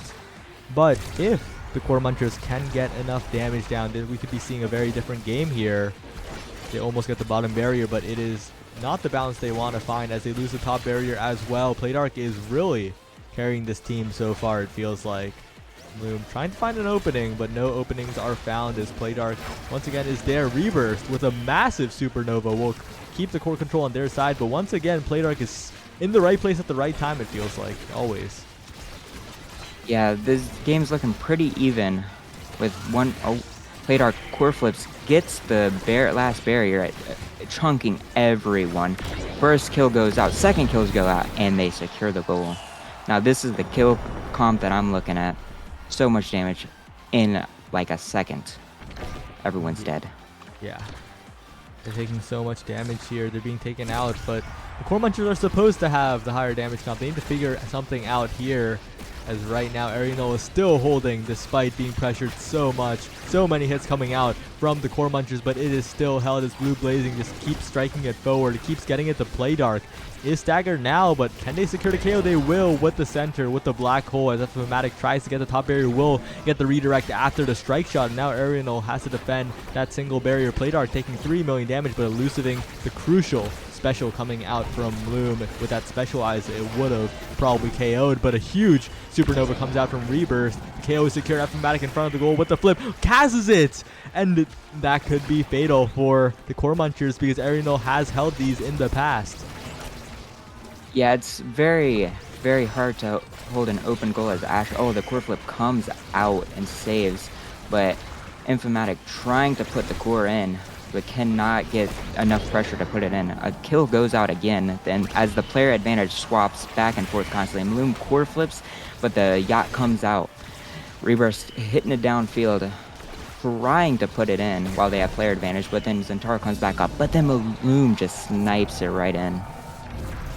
Yeah, huge shot to the top corner as they find the goal, and the Core Munchers need some more of that. They need to stack up damage. They need to hold until they can stack up damage, because once they do, they instantly stagger Blue Blazing afterwards when they didn't even need to, right? They can just chain KOs here as long as they keep at least one barrier alive. The main issue is keeping one alive while they stagger one target. Yeah, they really need to start combining their damage so they can keep the player advantage up. Both barriers go down. And the yacht comes out. The core is all over the place. No one really has control. It's kind of just floating around. But then Bloom passes it back. Yeah. But Comet, once again, the respawns are coming in. They are KOing Blue Blazing over and over, and that one was a bit of an unforced error there as Flip comes out from Rebirth just to be safe. Play Dark looking low now, but honestly, Arianol is holding for what seems like forever. Even a Flip might not be able to do it here, as Arianol is just immaculate right now, hitting it around away from all of the pressure. Has the primary for every situation, and now Blue Blazing is still up, but hits the center, and now their health bars are looking very, very low. Blue Blazing not healthy either. Play Dark already taken off the field. Bloom chasing Blue Blazing, looking for a bit of a pull, but the barrier will go down. Critically, they have to score here. They have to get it past Arianol, who has been such a wall on the defense. Blue Blazing in position, hits it back. No, was scooped away by Bloom, but anyway, the pressure halts, and that is Misfits finding the opening for the goal. Yeah, now this is a defense you're expecting when you pick Asher goalie. And so that really helped them secure that set. Really the MVP of that round. Yeah. Getting into training with Egoist to fire up extra special. Definitely an interesting draft we're seeing as Ego is picked up. That will improve the durability quite a bit, but extra special on the side of Rebirth. That's really scary, especially with that perfect form coming out. Perfect form, specialized training Kazan, and extra special Vice is not a fate I would wish upon my worst enemy, but I don't know what these 300 stagger awakening on Blue Blazing, fire up on play, like there's some energy economy going on, but I just feel like despite losing the round, the Core Munchers did massively win the draft. Yeah, I'm expecting to see a lot more colors coming out now that Perfect Form has been picked up by the broken character. Infamatic getting the barrier, holding core control, trying to secure the second one, but just could not in the face of Asher and Rasmus. Passes down, and Rebirth secures the second barrier, holding it down for their team as well. Very impressive, but then Atlas Center knocks it back. And then Infamatic trying to go for the kill, but just could not secure it. Rebirth trying to go for the supporting pass. Nothing can be secured when Asher goalie is just holding it down like the absolute iron wall that she is. The core is bouncing back and forth. Oh, and then the goalie dies, and Blue Blazing is able to secure the goal. Arnold really holding it down for their team so their team can cook. Yeah.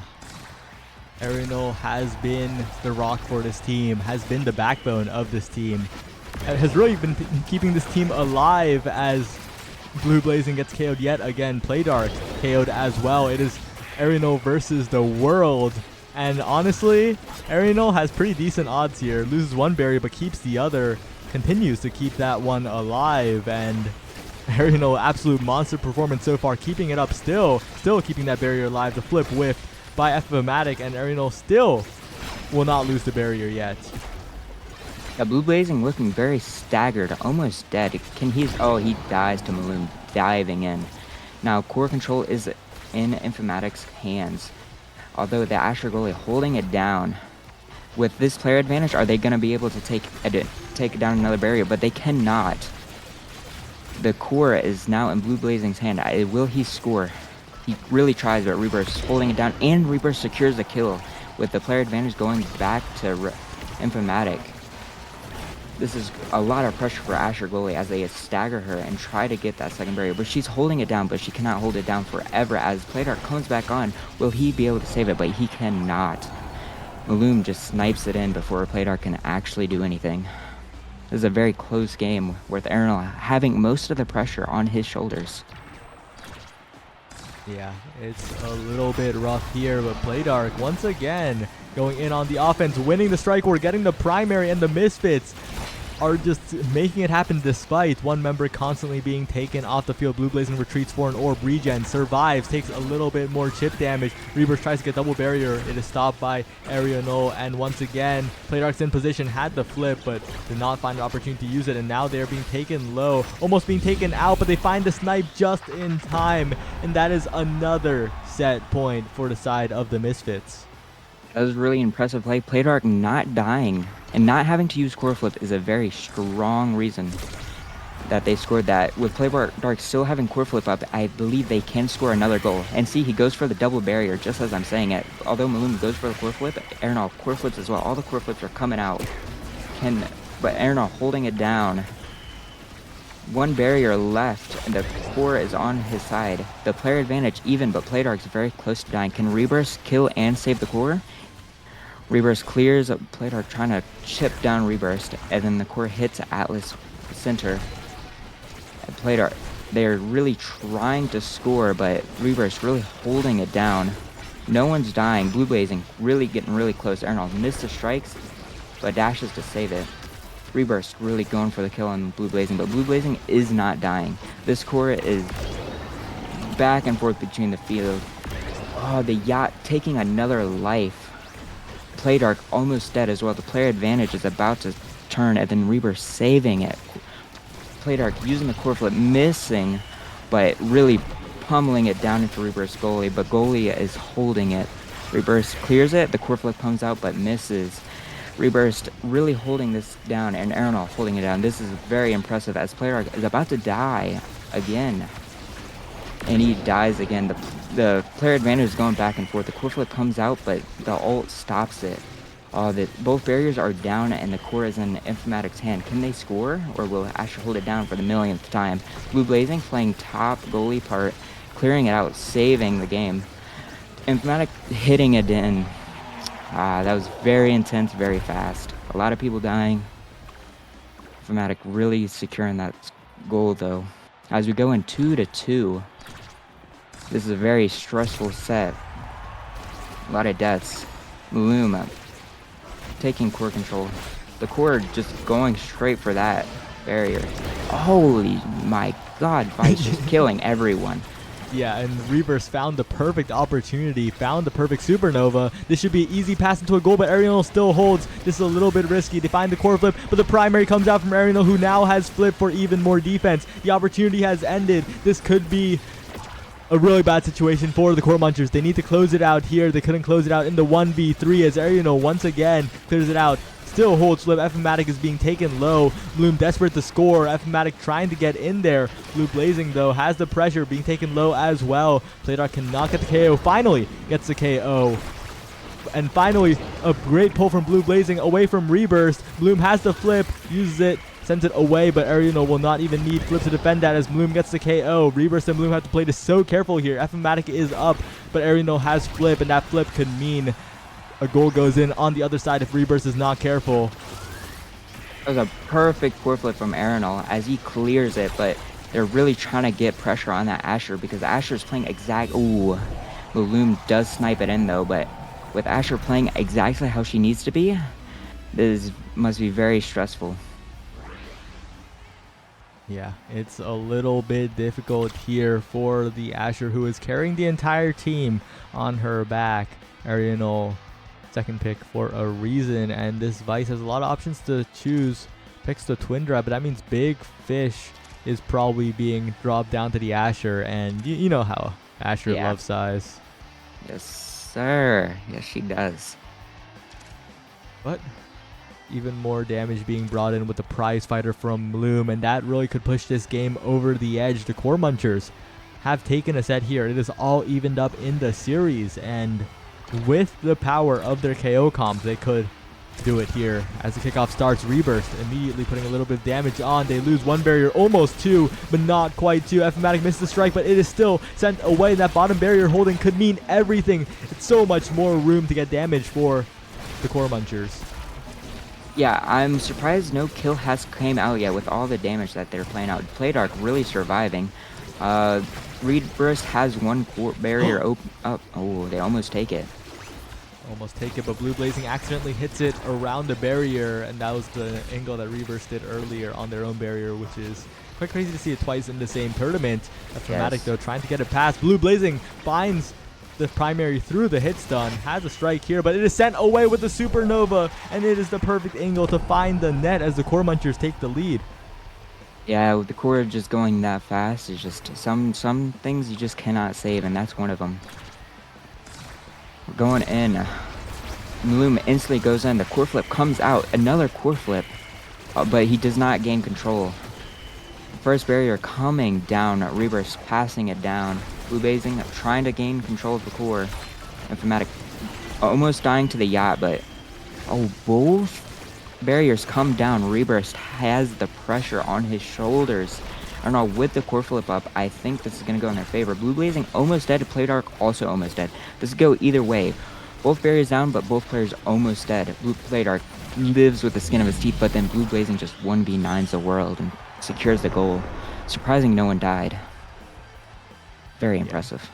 They managed to survive there, and now it is so much meter on the side of the Misfits. They will be able to survive. They have the flip, especially Arianol, who cannot save the top barrier, unfortunately, but will trade it out for the bottom barrier as Fnatic looks for this one, but will be unable to do so against the Asher so far.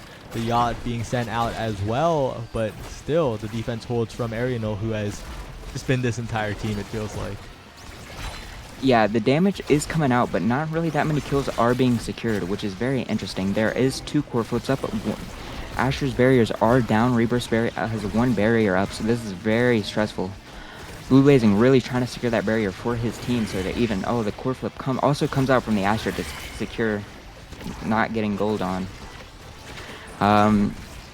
Rebirth holding it down, just having a complete brawl fest in the middle, and then Bloom secures another kill.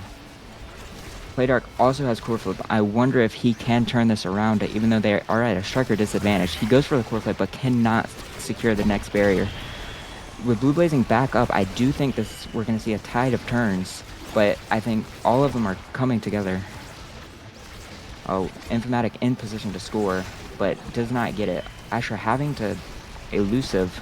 Rebirth does have core flip up. Playdark almost dead, and they're just really holding it down. This is almost whiffs it, but Moon Kazes. Rebirth's ulting for fun and clears it. Another kill coming out as player advantage goes to Fnatic's team. Rebirth has core flip up and the player advantage. Blue Blazing distracted by Bloom. Will they score, but Playdark comes back up. Playdark has been the real scoring threat on the side of Misfits. It's been a bit concerning if you are a Core Munchers fan. Fnatic does have flip in front of the net, and Arianol predicts wrong on the 50-50. The Core Munchers retake the lead. They're looking to make it happen here, but it's still looking a little dangerous, right? Arianol can hold for so long, but as the kickoff happens, it is Bloom here with Rebirth on the top side, looking to get some damage, but they miss all the cooldowns. This be critical. They lost 1 barrier, but they traded back. But the important thing isn't the barriers on the other side, it's the barriers on the side of the Core Munchers. They need to keep this one up if they want to win the set, because they really need to buy time to get the KO as Bloom is up there with Arianol, but Arianol does have flip, has so many resources. Playdark being sent to the wrong side, and the one being KO'd this time is Bloom. A massive turnaround, but traded out by Ephomatic. Playdark off the field now. Blue Blazing sort of low-ish as Ephomatic dares. Looks a little bit to maybe trigger the black hole onto Blue Blazing, but no, decides against it as once again they're on the field. They're looking for this goal, especially Blue Blazing, who's taken extremely low. The orb stolen from him. The KO attempted. The clear comes out from the side of the Misfits, and Ephomatic and Playdark are contesting to be the better Zentaro here. Playdark once again putting on the pressure with the primary as Arianol misses the strike, but it doesn't matter. Has enough time to get another one out. And Comet now, Bloom is there, gets the strike war onto the barrier. Huge barrier for the side of the Core Munchers. They're almost here. They can almost get this goal. They can almost close out this set, but once again, they fall just short. Arianol managed to defend. No, Ephomatic with the snipe is just perfect. And that is another set for the Core Munchers. One set away from taking it all the way to Grands. Yeah, as we progress and more damage trainings come out, this is very much more stressful for Asher's team since they have the least damage comp compared to the Vice, New Champion, and Zentaro. With Stagger coming out, Hot Shot, Missile Prop, Tempo Swing. This is going to be a crazy next set. Heavy Impact picked up by Zentaro. Tempo Swing picked up by Asher, which is an interesting choice since she is goalie. But considering all the damage, it is a good pick if she wants to live compared to anything else she could pick up. Yeah, definitely not many choices left here, but huge pickups in terms of denying the Stagger Swagger. The Core Munchers getting the Stagger Swagger onto Rebirth is huge because that means none of the members of the Misfits get it, and in a game as damage heavy as this, that could mean the difference. Ephomatic trying to get it through onto Arianol, but the blink will be stuffed out on the other side. Bloom and Rebirth looking to defend here, but once again, Playdark will be the scorer of the hour. Blue Blazing looking for the second barrier, but unable to do so. The defense comes in once again from Rebirth. Ephomatic looking a little dangerous on the top corner. The Tempo Swing coming out for a little bit of damage. Bloom getting the KO onto Playdark, as now Blue Blazing and Arianol are left to defend. Bloom almost getting the strikes, but Arianol refuses to let the barrier go down. Blue Blazing no more elusive left. Almost being taken off the map. Finally, that Supernova will do it, and now it is Playdark and Ephomatic contesting once again in the midfield. The special comes out from Playdark, and with that hotshot, we'll have a lot of cooldowns to play with on the defense and the offense in terms of core control. Arianol trying to be harassed by the side of the Core Munchers, but once again, the Asher goalie holds. Blue Blazing finds the perfect strike, and now it is a massive opening for the Misfits. They send it in. Rebirth finds the clear out of nowhere. Bloom sends it in as well, but Arianol has the flip as insurance. Blue Blazing in front of the net. Rebirth gets bailed out by a lucky angle here. Blue Blazing trying to get a shot as well. It is sent away by the entire team, but unfortunately it is Bloom who is unable to stuff it out. It goes the other way instead, and the Misfits take a 1-0 lead. Yeah, that was a very impressive strike by Blue Blazing. That's very fast reaction timing with a lot of abilities and enemies around him. Oh, and Playdark instantly out of the gate, gaining a barrier, but then Arianol also taking his own barrier. Blue Blazing 1v2. It's a little bit unfortunate there. Arianol accidentally strike-shotting it into his own barrier, but importantly, Playdark is low. Playdark is taken out by the combo from Bloom, the push into pull, or the pull into push. Sorry, right now, as Bloom is just dancing all over them. Ephomatic trying to get this barrier early, but Arianol will not be cracked so easily as Bloom and Ephomatic look for the top barrier here. Arianol there. The hook from Blue Blazing helps for a moment, but only for a moment. Playdark on the defense as well. Bloom finds into the top corner, a wide empty spot, and the Core Munchers even it up. Yeah, we're going into this 1-1. A lot of kills are now coming out. I'm excited to see just how many kills happen at the end of this game.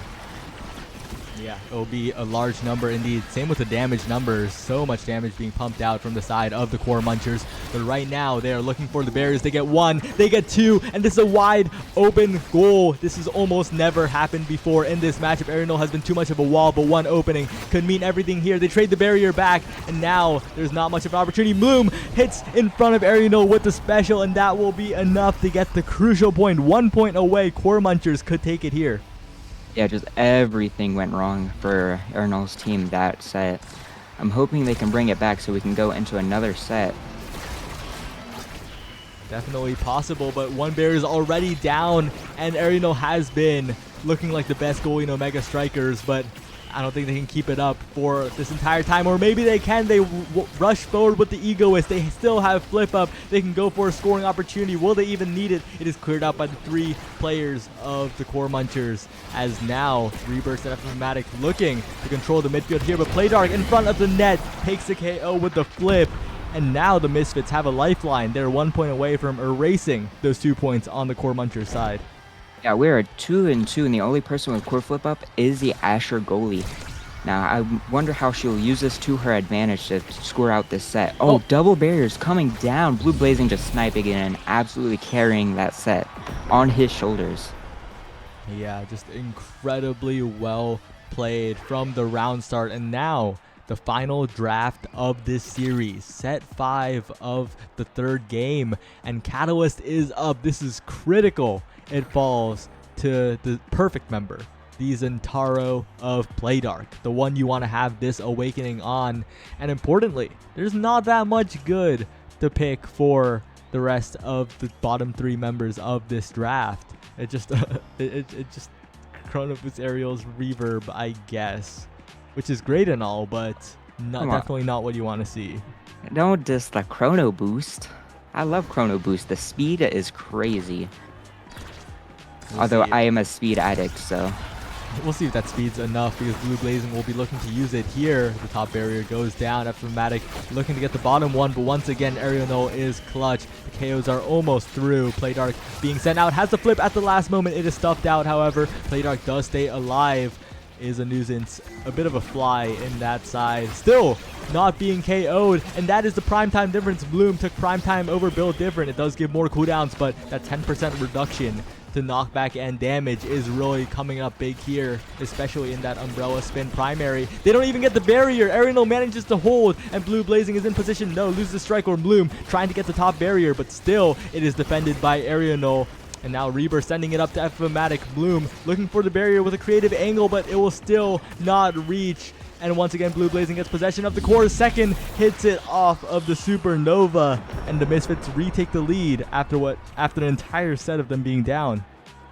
It was a nice primary by Blue Blazing, and now it looks like the game is in the favor of Arenal, despite having the least damage comp compared to the other team. They get the first barrier, though the core flip comes out and Infamatic makes it even. The pressure is now on Asher as Infamatic tries. Infamatic gets the kill as well. The player advantage goes over to Maloom. Maloom core flips and misses the core. Reburst also has core flip up. Blue Blazing almost dead. Maloom missing the umbrella and the dash. It's a little rough when you miss all of those cooldowns, because Blue Blazing is getting to regen, has so much stagger back. Finally, Bloom finding more damage though. They're looking for the KO, but the offense stalls for a little bit. Ariano does have the ego with speed, rushing forward. The flip is defended by Rebirth's own flip. Now it is Blue Blazing and Playdark looking to get some pressure on this barrier. Blue Blazing setting up to the top side, but it is defended by Rebirth over and over. Blue Blazing looking for the pull, but it is not enough. And now FMatic and Bloom back on the field, back to try and get this barrier, but Ariano is still holding. That big fish Asher is a little too big for the comfort of the Core Munchers, because she is holding over and over. Blue Blazing once again does not hit the barrier with the hit around, and that could be critical. That could be the game right here, because once again the barrier is being defended, and a fast core finds its way all the way around to the bottom barrier of the Misfits. Ariano does have flip though. It is dangerous, but it will be limited to just the defense. Blue Blazing is sent away as well. Ariano is far from home, and the game is all tied up yet again. Yeah, this is coming in very close. 1-1 final set, winner take all. Arenal has core flip, no one else does, although Blue Blazing and Infamatic are very close. Blue Blazing losing core control, but then Arenal sending it right down the middle. Playdark and Maloom going for the 1v1, although Playdark seems to be losing. Both barriers are down, and Playdark is almost dead. Yeah, it's looking a little scary for the side of the Core Munchers. They do get one barrier, but having no barriers is so difficult, especially if Bloom, unfortunate own goal while going for the KO onto Blue Blazing, and the Misfits are suddenly one goal away from going to Grand Finals from the bottom of the losers bracket. The run from the Core Munchers has not been as long, but they definitely want to make it back for a rematch. But right now, it is looking a little bit difficult here. as they do get the bottom barrier. They do get a KO, but Blue Blazing is in there. Blue Blazing gets the bottom barrier, looking for the second, but it is sent away by Bloom. Fmatic up to the top side, finds the barrier without even using the flip. So many resources for the core munchers to do it here. But will they get in position to use them? The flip burned. Bloom in position as well. The special coming out, but it is defended away by Arianol yet again. Now, Rebirth has to defend this barrier. Fmatic taking so much damage. Bloom popping the center, trying to open up a clear angle, but they're taking so much damage. And Bloom has the flip, but okay, finds the opportunity to use it. Gets the KO onto Blue Blazing. And now Playdark against the world. Can they do it? No. Defended away by Rebirth. A bit of a tall order. Fmatic in front of the goal. Arianol does have flip. Will they be able to burn it? They do. It is taken away. And now Blue Blazing once again on the offense, but it is just back and forth. And Comet, who will crack first? I don't know. Well, I passed it to you right as the goal went in. Okay. Caster's Curse. Absolute Caster's Curse is Caster's now. Curse. We're in the Odyssey Interactive Intended memorable moment. Fifth point of the fifth set. Yeah, we're falling down to the final point with Arianol really pulling out the Mind Palace, holding everything down. Oh, they get the kill and they have a player advantage as Blue Blazing tries to secure the second barrier, but is not able to secure it out as Bloom just absolutely tears into his HP. Arianol tries to go forward, apply pressure, but just doesn't get the pressure and loses the barrier trying to do it. But then Blue Blazing dying to Bloom, just diving in. The core flip comes out.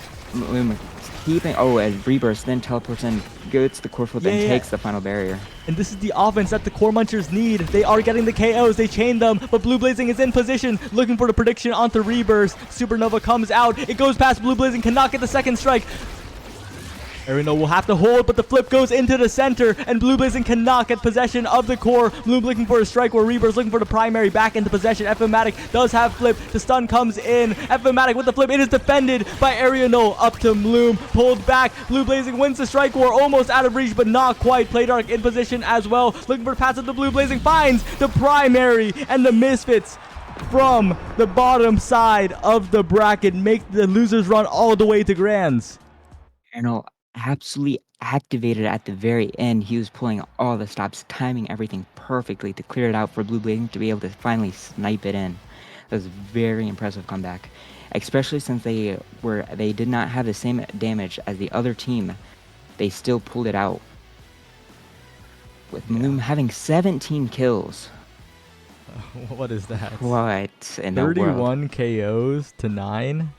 Incredible ratio of KOs and damage. That is incredible. It just shows the absolute force that the Playdark's team put on to hold the core down, especially from Arianol and the Asher goalie. Really repping the Asher goalie.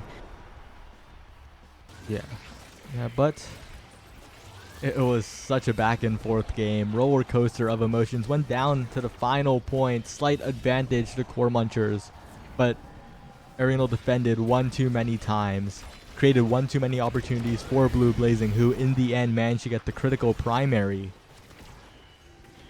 Yeah, very impressive gameplay from everyone. The kills, the scores, the defending, the positioning, and the passing. It was a very fun game to watch. Yeah, they're definitely something. And Asher goalie won, so I guess you're a fan of that at least. I am a fan of Asher goalie winning. That makes it a 100% Arcadian tournament. Asher goalie wins. Or are we going into Grands? Yeah, we're going into Grands. Well, I am future casting. You spoke too soon. I did speak too soon. Oh, we'll no. send it to a quick break before that. Congratulations to Misfits for making it all the way to Grands. Grands will take a while, but we'll be back in about 4 minutes. See you then.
Hey guys, we are back with the final round, the grand finale of this amazing tournament so far.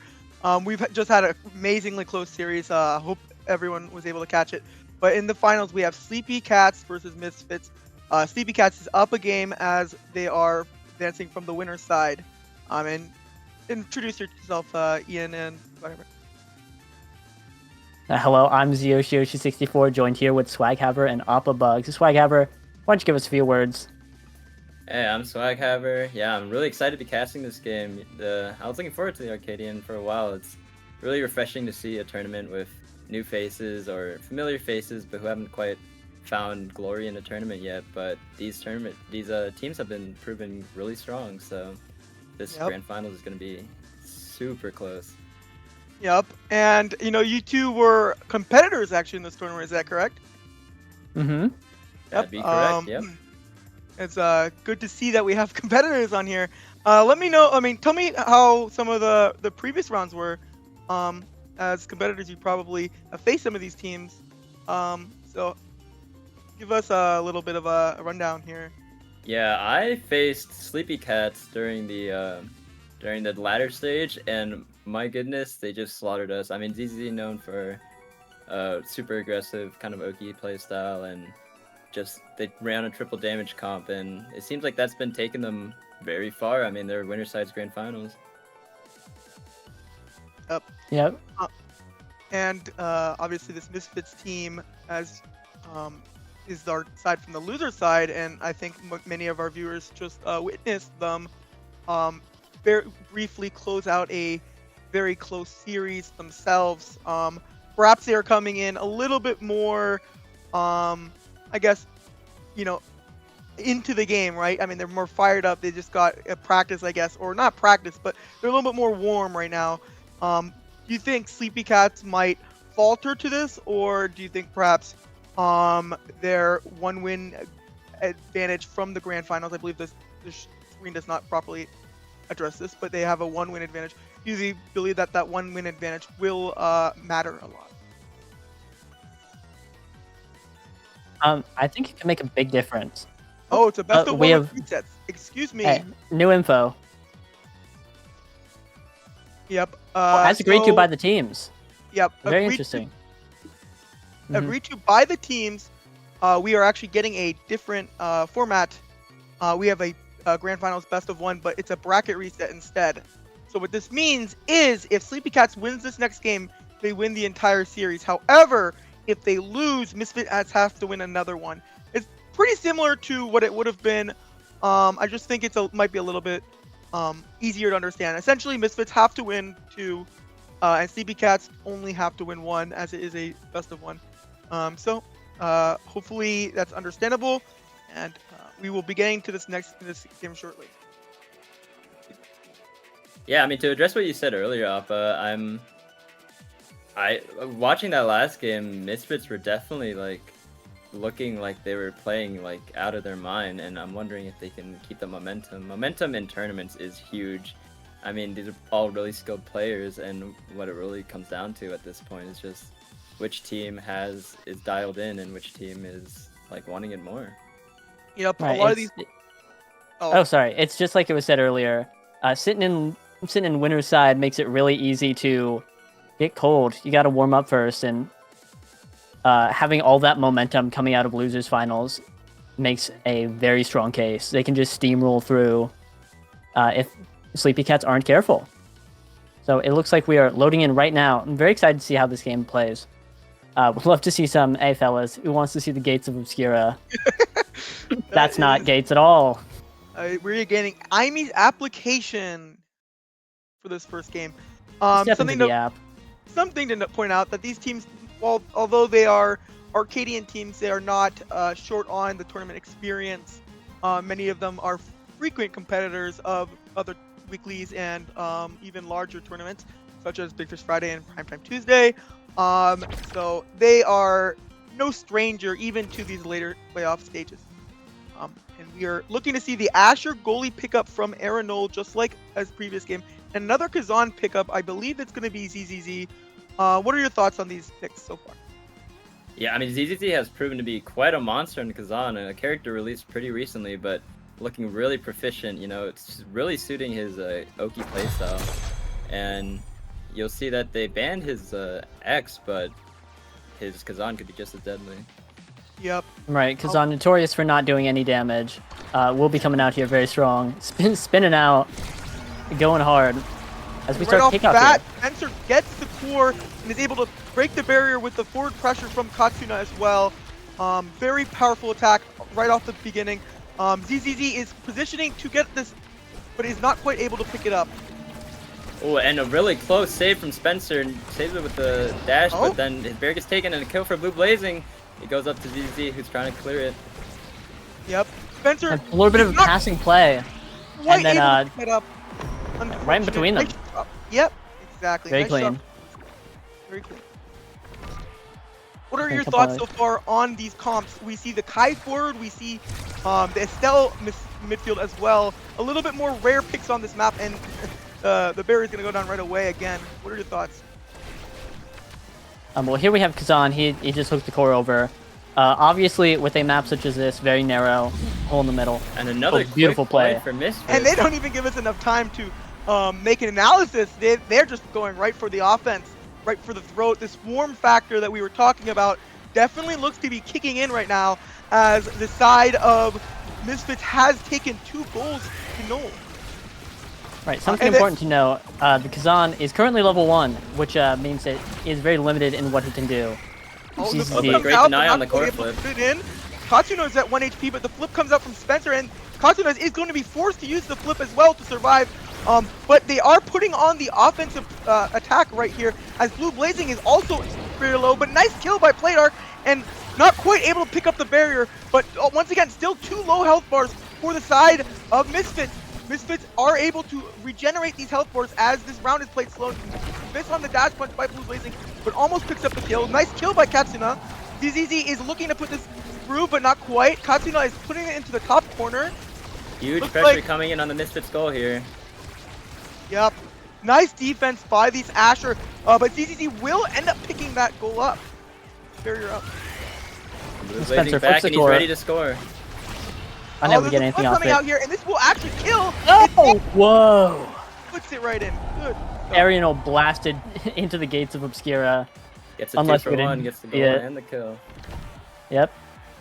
Picking up the bargain deals. And we were saying that ZZZ was lower level than the other players, but now he's the highest level in his team. Yup, these kills do give a lot of XP. And once again, this attack is going off. This flip is forced by Katsuna, and so is the ultimate from Spencer. But they are, once again, on the attack. DZZ is playing this very forward playstyle. They are able to get the barrier, but are trading their own barrier for it. And once again, flip is up. Once again, this is a fire-up start. So we're going to be seeing a lot of these flips, and he puts it into the top corner. Oh, gentlemen, I'm feeling fired up today. Did we just see 3 flips come out from the side of Sleepy Cats? We Yep. did, and Katsuna almost has his backup already. I mean, fire up start, very, very important thing to note. And Blue Blazing has flip right now. Pushing forward, gets the barrier. Puts it behind, yes, but they are able to get the clear, and ZZZ is once again putting the forward pressure on Arenal, but is not quite able to pick up this barrier. A nice kill by Blue Blazing on the goalie here, but they do have a flip for clear. Katsuna will be playing the goalie position as best as he can, and it's looking like they are holding out for long enough, but Blue Blazing has regenerated enough, forces the flip out of Katsuna. Once again, the attack ensues. And Blue Blazing been low almost this entire point, but still really dangerous. The dashman can put in, they get a barrier from Sleepy Cats, and Oh, the ZZ flip! has his flip again. Will he score? He does not. Ariel denies it. A turret goes down, and they are punishing Blue Blazing low, Ariel low, but they take out ZZZ. Yep, the attack Everyone low. once again, the power play is once again ensuing. This is a game full of flips and attacks. Oh, nice save by Oh Spencer. my god. Katsuna dash looking punch into is the attack, but denied. not quite. The pass icon does come up, but not quite enough to get the pass over. And almost gets the shot, but it just hits the edge. But he will get the rebound and score on the rebound. Yeah, It's great. salty that didn't go in, but luckily he is able to get that goal. Yep, and here we have Yeah. Playdark first pick. Let's see what Estelle want to pick up. We see See, Catalyst suffered. Catalyst, fire up start. Wow, hey guys, is energy Catalyst on a weak? fire up start. Extremely strong pick here, and we're looking at the aerial null actually hovering the prize fighter. Probably a deny from ZZZ because he's been getting lots and lots of kills this game, and he gets the bulk up instead for the power. Yep, Happy Star falls to Blue Blazin. Yeah, Doing huge great deny work from with the that ult. IME. Who has to take missile propulsion? Not bad. Hey, could do worse than that. Awakenings, this Catalyst and the quick strikes, both good energy awakenings taken. And when our match gets on right away, very strong kickoff. Playdark is at like 1 HP, but does have flip thanks to the Catalyst. Is looking to position themselves in a spot to get this flip, but is forced to flip. DZZ is dribbling the core, but not quite able to get to here. He's almost at himself, but is able to pick up the kill on Playdark, and they Arenal actually snipes that barrier from downtown. And the kill is gonna go on to the side of ZZZ. Katsuna is dribbling, looking to get this barrier, but not quite able to. Spencer moves up for the core flip. Absolutely running a clinic on them. Spencer moved up for the core flip, could not get much off of it. Katsuna still putting on so much pressure. ZZZ walking up, his mission is clear. He is going to absolutely pump all of his abilities into Aerial right now. Here, scoring opportunity as Core has flip here though, looking to position it towards the middle of the field to get this flip off. Katsuna has it, here's the flip, and it's going in right away. Very nice shot by Katsuna. Gotta centralize yourself and put that into the bottom of the box. Yeah, and while this point starts off, what do you guys think about the Kai pick on Anizap as the midfielder?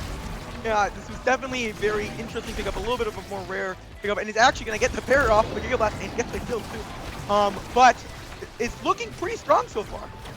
Yeah, we've been seeing a lot of Kai forward love recently, especially with the movement speed buff, helping him out a little bit. Core oh flip my kills god. the Estelle from the goalie, and ZZ another core flip goal. He has just been knocking these in with his core flips. Sleepy Cats, all warm and ready to go. Feeling a little fired up right now. Fired up, yeah, exactly. Doing some core flip passing plays.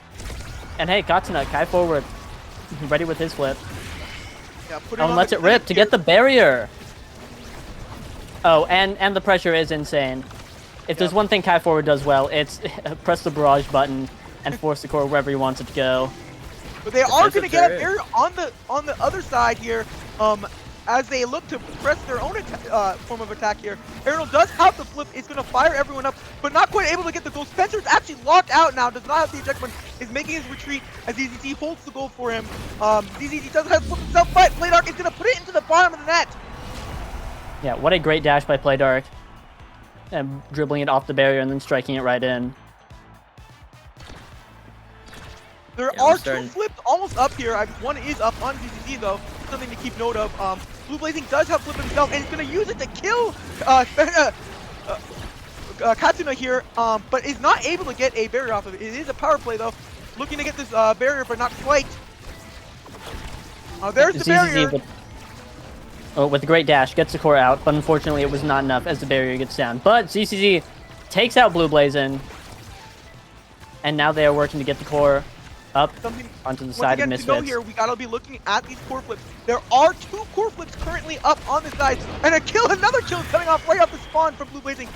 Looking to pass to Playdark, is able to get the goal without the core flip, but Blue Blazing actually has a core flip based off spawning, killing, and shooting the core right away. These fire ups really give energy. Yeah, amazing play from Blue Blazing there. I mean, didn't have to use his core flip because Playdark had his core flip and he just ults the goalie, and that combined with his soul fire puts it in. But now another kill goes down to Blue Blazing. He's dead, and so is Playdark. The damage from the Sleepy Cats comp is just too hard to overwhelm.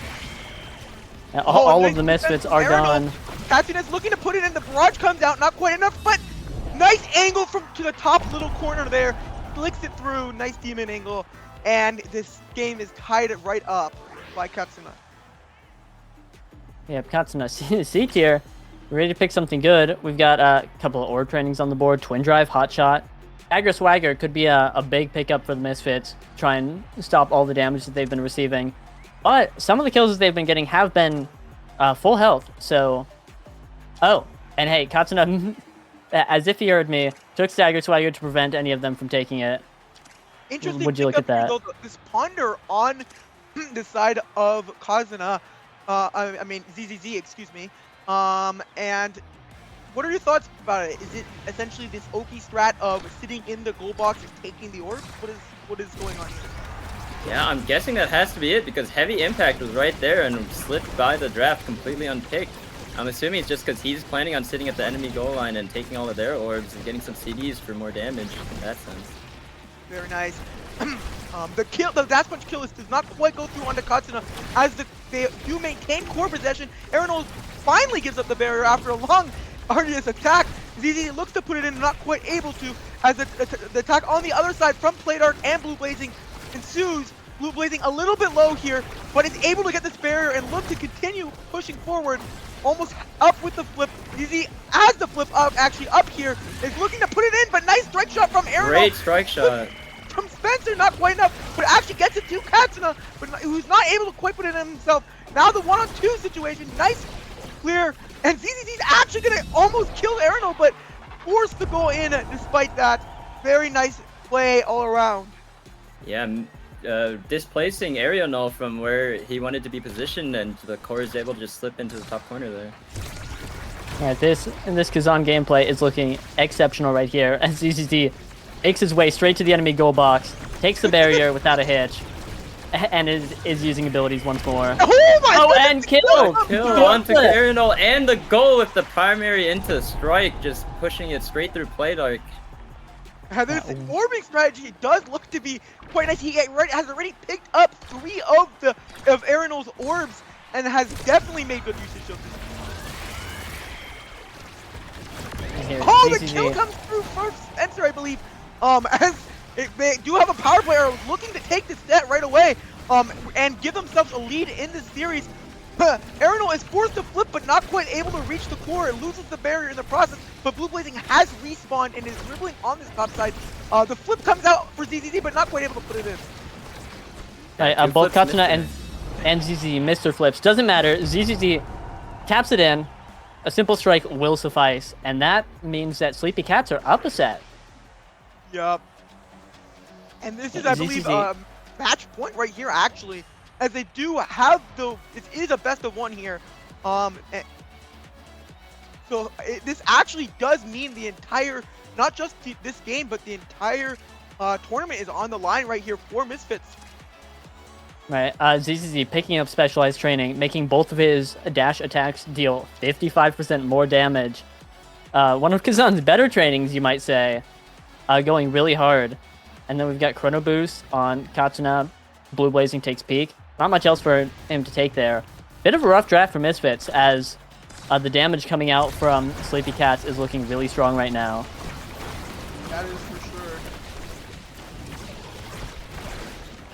Yeah, despite the catalyst falling through to the Playdark, but it looks like they're still not able to make use of all these core flips because so many of them are dead. Yep. Definitely something to know. You can't flip if you're dead. Oh, and Blue Blazing take that to heart and kill, but it's going to get killed by Katsuna on the other side. It is a 2-on-2 now. Playdark has respawned. Right, no goalie for the side of Sleepy Cats. ZZ and Katsuna do hold, wait for Spencer to get back. Arenol pushing up, strike shotting the core. Unfortunately, not able to get it by, as Katsuna is moving at the speed of light, trying to get the core onto the barrier. The entirety of the Misfits are holding it down right now, as Playdark hits a sweet flip and uses it to get the barrier. Finding this shot up, not quite able to pick it up with the dash.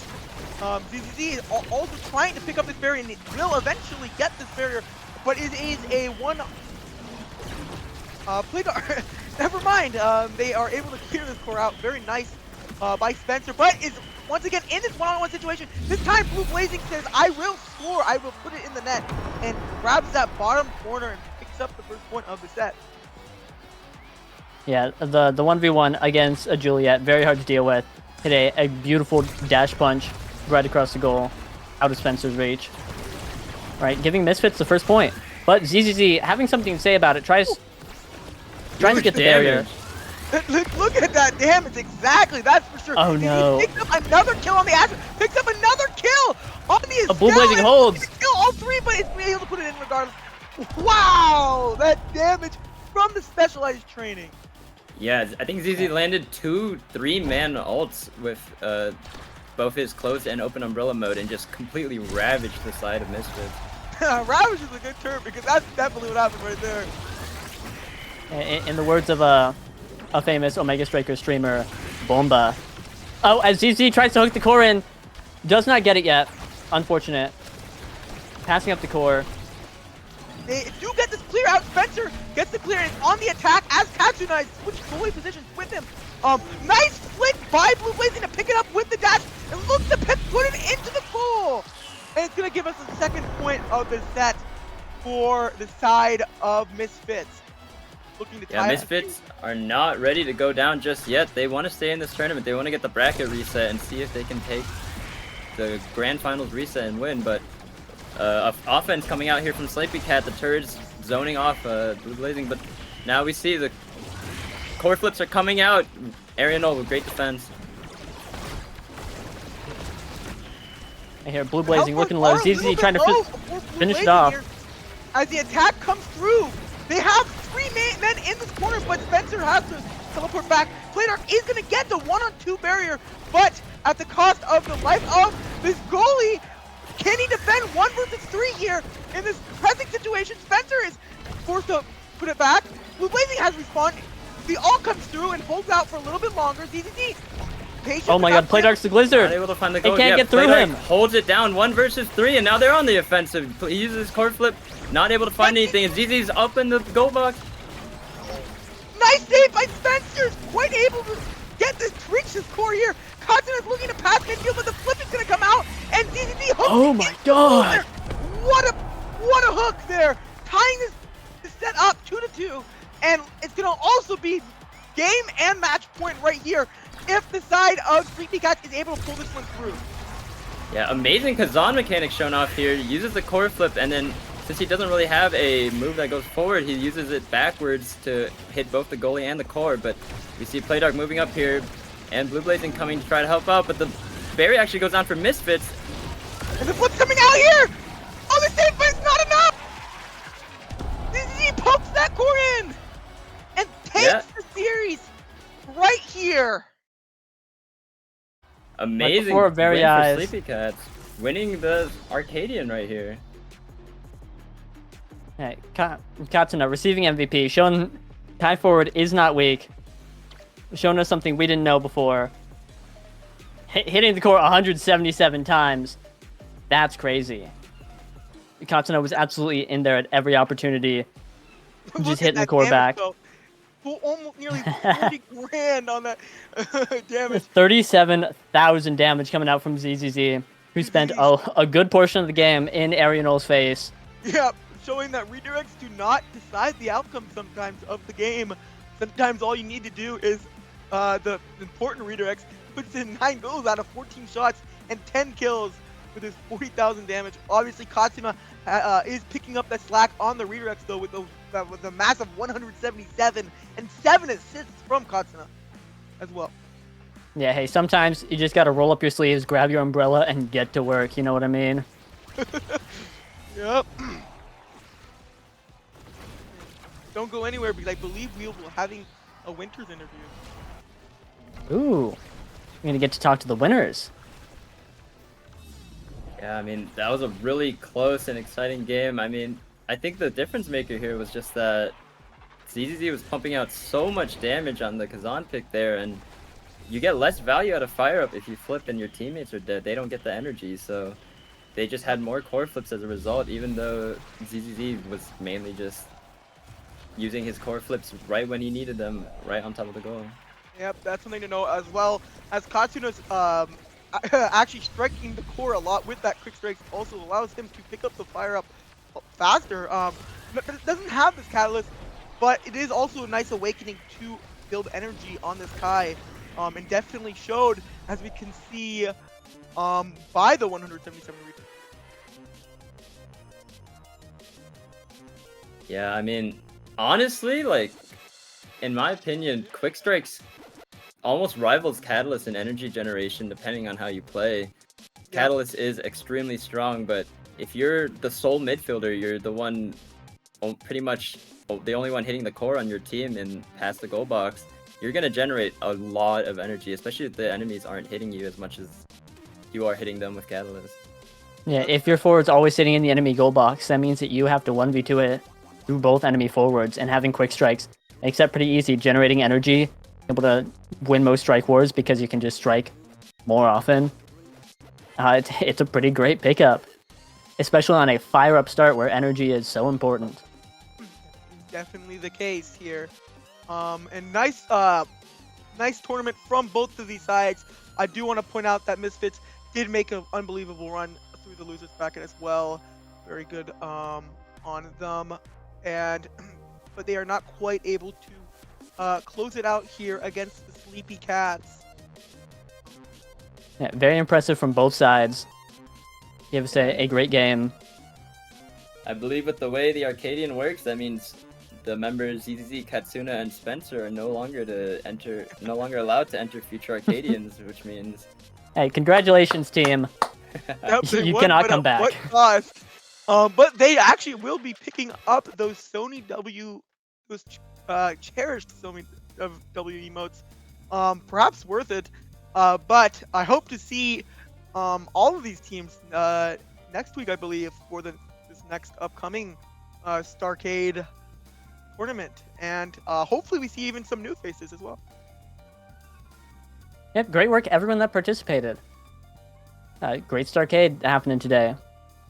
It's really exciting seeing like teams that you don't often see win tournaments, or have never won a tournament, in fact, with the way the Arcadian works, being able to compete it in a grand finals like this, because a lot of grand finals you see are just an extremely dominant team at the time completely stomping, and as you saw here, it creates more close games like this where you can believe that either team can win at any time.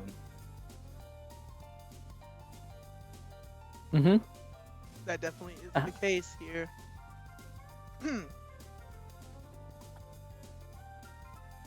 Gamers, I agree wholeheartedly. Hello. I want. Oh, we're so back. It's Spencer. Hello, Spencer. Hey, Spence. No, that's me. Hello. Yep. I'm tired. Spencer just came off of this win on this Kai forward pick. What are your thoughts actually with the Kai forward pick, first of all? Spencer was the Imi. Oh, I mean, but like, what is your team's thoughts on this Kai forward pick? Kai Tell me forward. about I'm the Kai loving forward. it. Cats, there's something else. He's great. He likes to go speed a lot, and with Kai, he just starts striking the core everywhere around the map. I don't have to do my job as a goalie. He's just there and forward at the same time. It felt really nice, and he Not applied strongest some damage. midfielder. So what I were guess, your oh, sorry, you go off? no, you can ask your question. What were your comms like during that game? Were you guys like jumping out of your seats ready to win this tournament, or were you guys cool, calm, and collected? Were you fired up? Yeah, were you feeling fired up? Fired up. That was hilarious that we saw that. We all giggled a little as the final game, or second to final game maybe. But the comms and it's really just not a lot going on. I must say, we're all like very focused at times, but we'll be like, oh, kill this guy. Okay. That's pretty much it. Z's like we would just, oh, their Asher's dead. How did that happen? And Right, kill those blinking and guys miss you it. did. 17 KOs for your team. I mean, Oh my gosh. you guys just were you guys planning to come into this tourney just planning to go full offense? Because I played against you guys and we got slaughtered. Like, we probably had at least 20 KOs that game. Yeah. Whenever I play with Z's, my main goal is to get damage in there, and that's pretty much him. He's just Okian on the goalie, getting kills, getting damage. When I play with him, I like to play like Imi or Feeny or anybody else who's doing damage. Didn't see the Feeny come out yet, but save that for later. Well, this will be a little secret, yeah. Ooh, Hey. a surprise tool that'll help us later. Spoilers. But yeah, he's crazy. He's so good at just destroying the other team. It's a On talent. that topic, are you looking to compete in any future tournaments? I know Primetime Tuesday is tomorrow, but perhaps even a Big Fish Friday or any other tournament Obviously, you're not able to compete another Starcade as the winners of this one, but are you looking to compete with the same team of roster of players? Oh, I'm sure I would be more than happy to. We didn't really talk about it, but it's a really good. We connected a little, so and they're all nice guys. I would have no problems doing that. So you might see us in the future. Yep. Keep an eye Very out. exciting.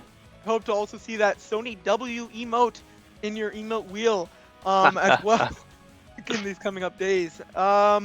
Any last words from the two of you? No, not much. Just it's time to sleep. I Hey, got rest class well, in the you've earned morning it. and appreciate it. Thank you. Great play out there. Yeah, well, I guess that'll do it. Any parting words, gentlemen? I don't know. Play better and win more, I guess. But Hey, that's what I'm saying. Let's that's what go. I'm saying, but yep. I hope to see everyone back. Besides, obviously, you Spencer. You're not allowed back. Mhm. But I hope to see everyone else It's a back. Don't come shame. back here. I hope to see everyone else back here next Monday. And perhaps the Misfits will take over their home. I mean, their win, or perhaps another team will win. Hope to find out next Monday. Yeah. Yeah. All right. Hey, thanks for watching, everyone. Yeah, awesome. Appreciate it. Yeah, we're I mean, Yeah, I don't we're know. signing off. Production's in my ears, and I'm Do you guys losing want my to plug mind. anything, guys? Yeah, any Appleplug, plugs, Yoshi? guys. Twitch.tv/ZYoshiYoshi64. Check him out. Shut up! Shut up! Awesome Shut up! Shut up! streamer. Wait, most and- important, do we get a Sony W from this? ZZZ, rare text interview asking us the questions. Yes, you do. Yes, you do. Yes, See that on Sony your W. emote wheel in these coming days Yep. as well. Oh, can I plug something real quick? Oh, Yup, let it go rip. ahead. Oh yeah, so I'm on the Club Penn State Ultimate Frisbee team. Whoa. Ooh. Love Tap. Shout out Love Tap. Yeah. Shout out Love Tap. That's what we Shout like out to Love hear. Tab. Give a shout out to the entire Penn State Ultimate Frisbee team as well. Yes. They definitely worked hard for this tournament win. The power Hey. stated. This one's for you. This one is for you. Appears like it was an ultimate frisbee gap, this Arcadian. Couldn't have done it without them. The court looks like a frisbee, close enough. Yeah, just throw it right in. Exactly. Yeah, well, I was Swag Haver casting. Thanks for this opportunity, everyone, and thanks for hosting the tourney. BestieInSlot. See you, besties. Yep. See you, Bye. besties. Good night. Only for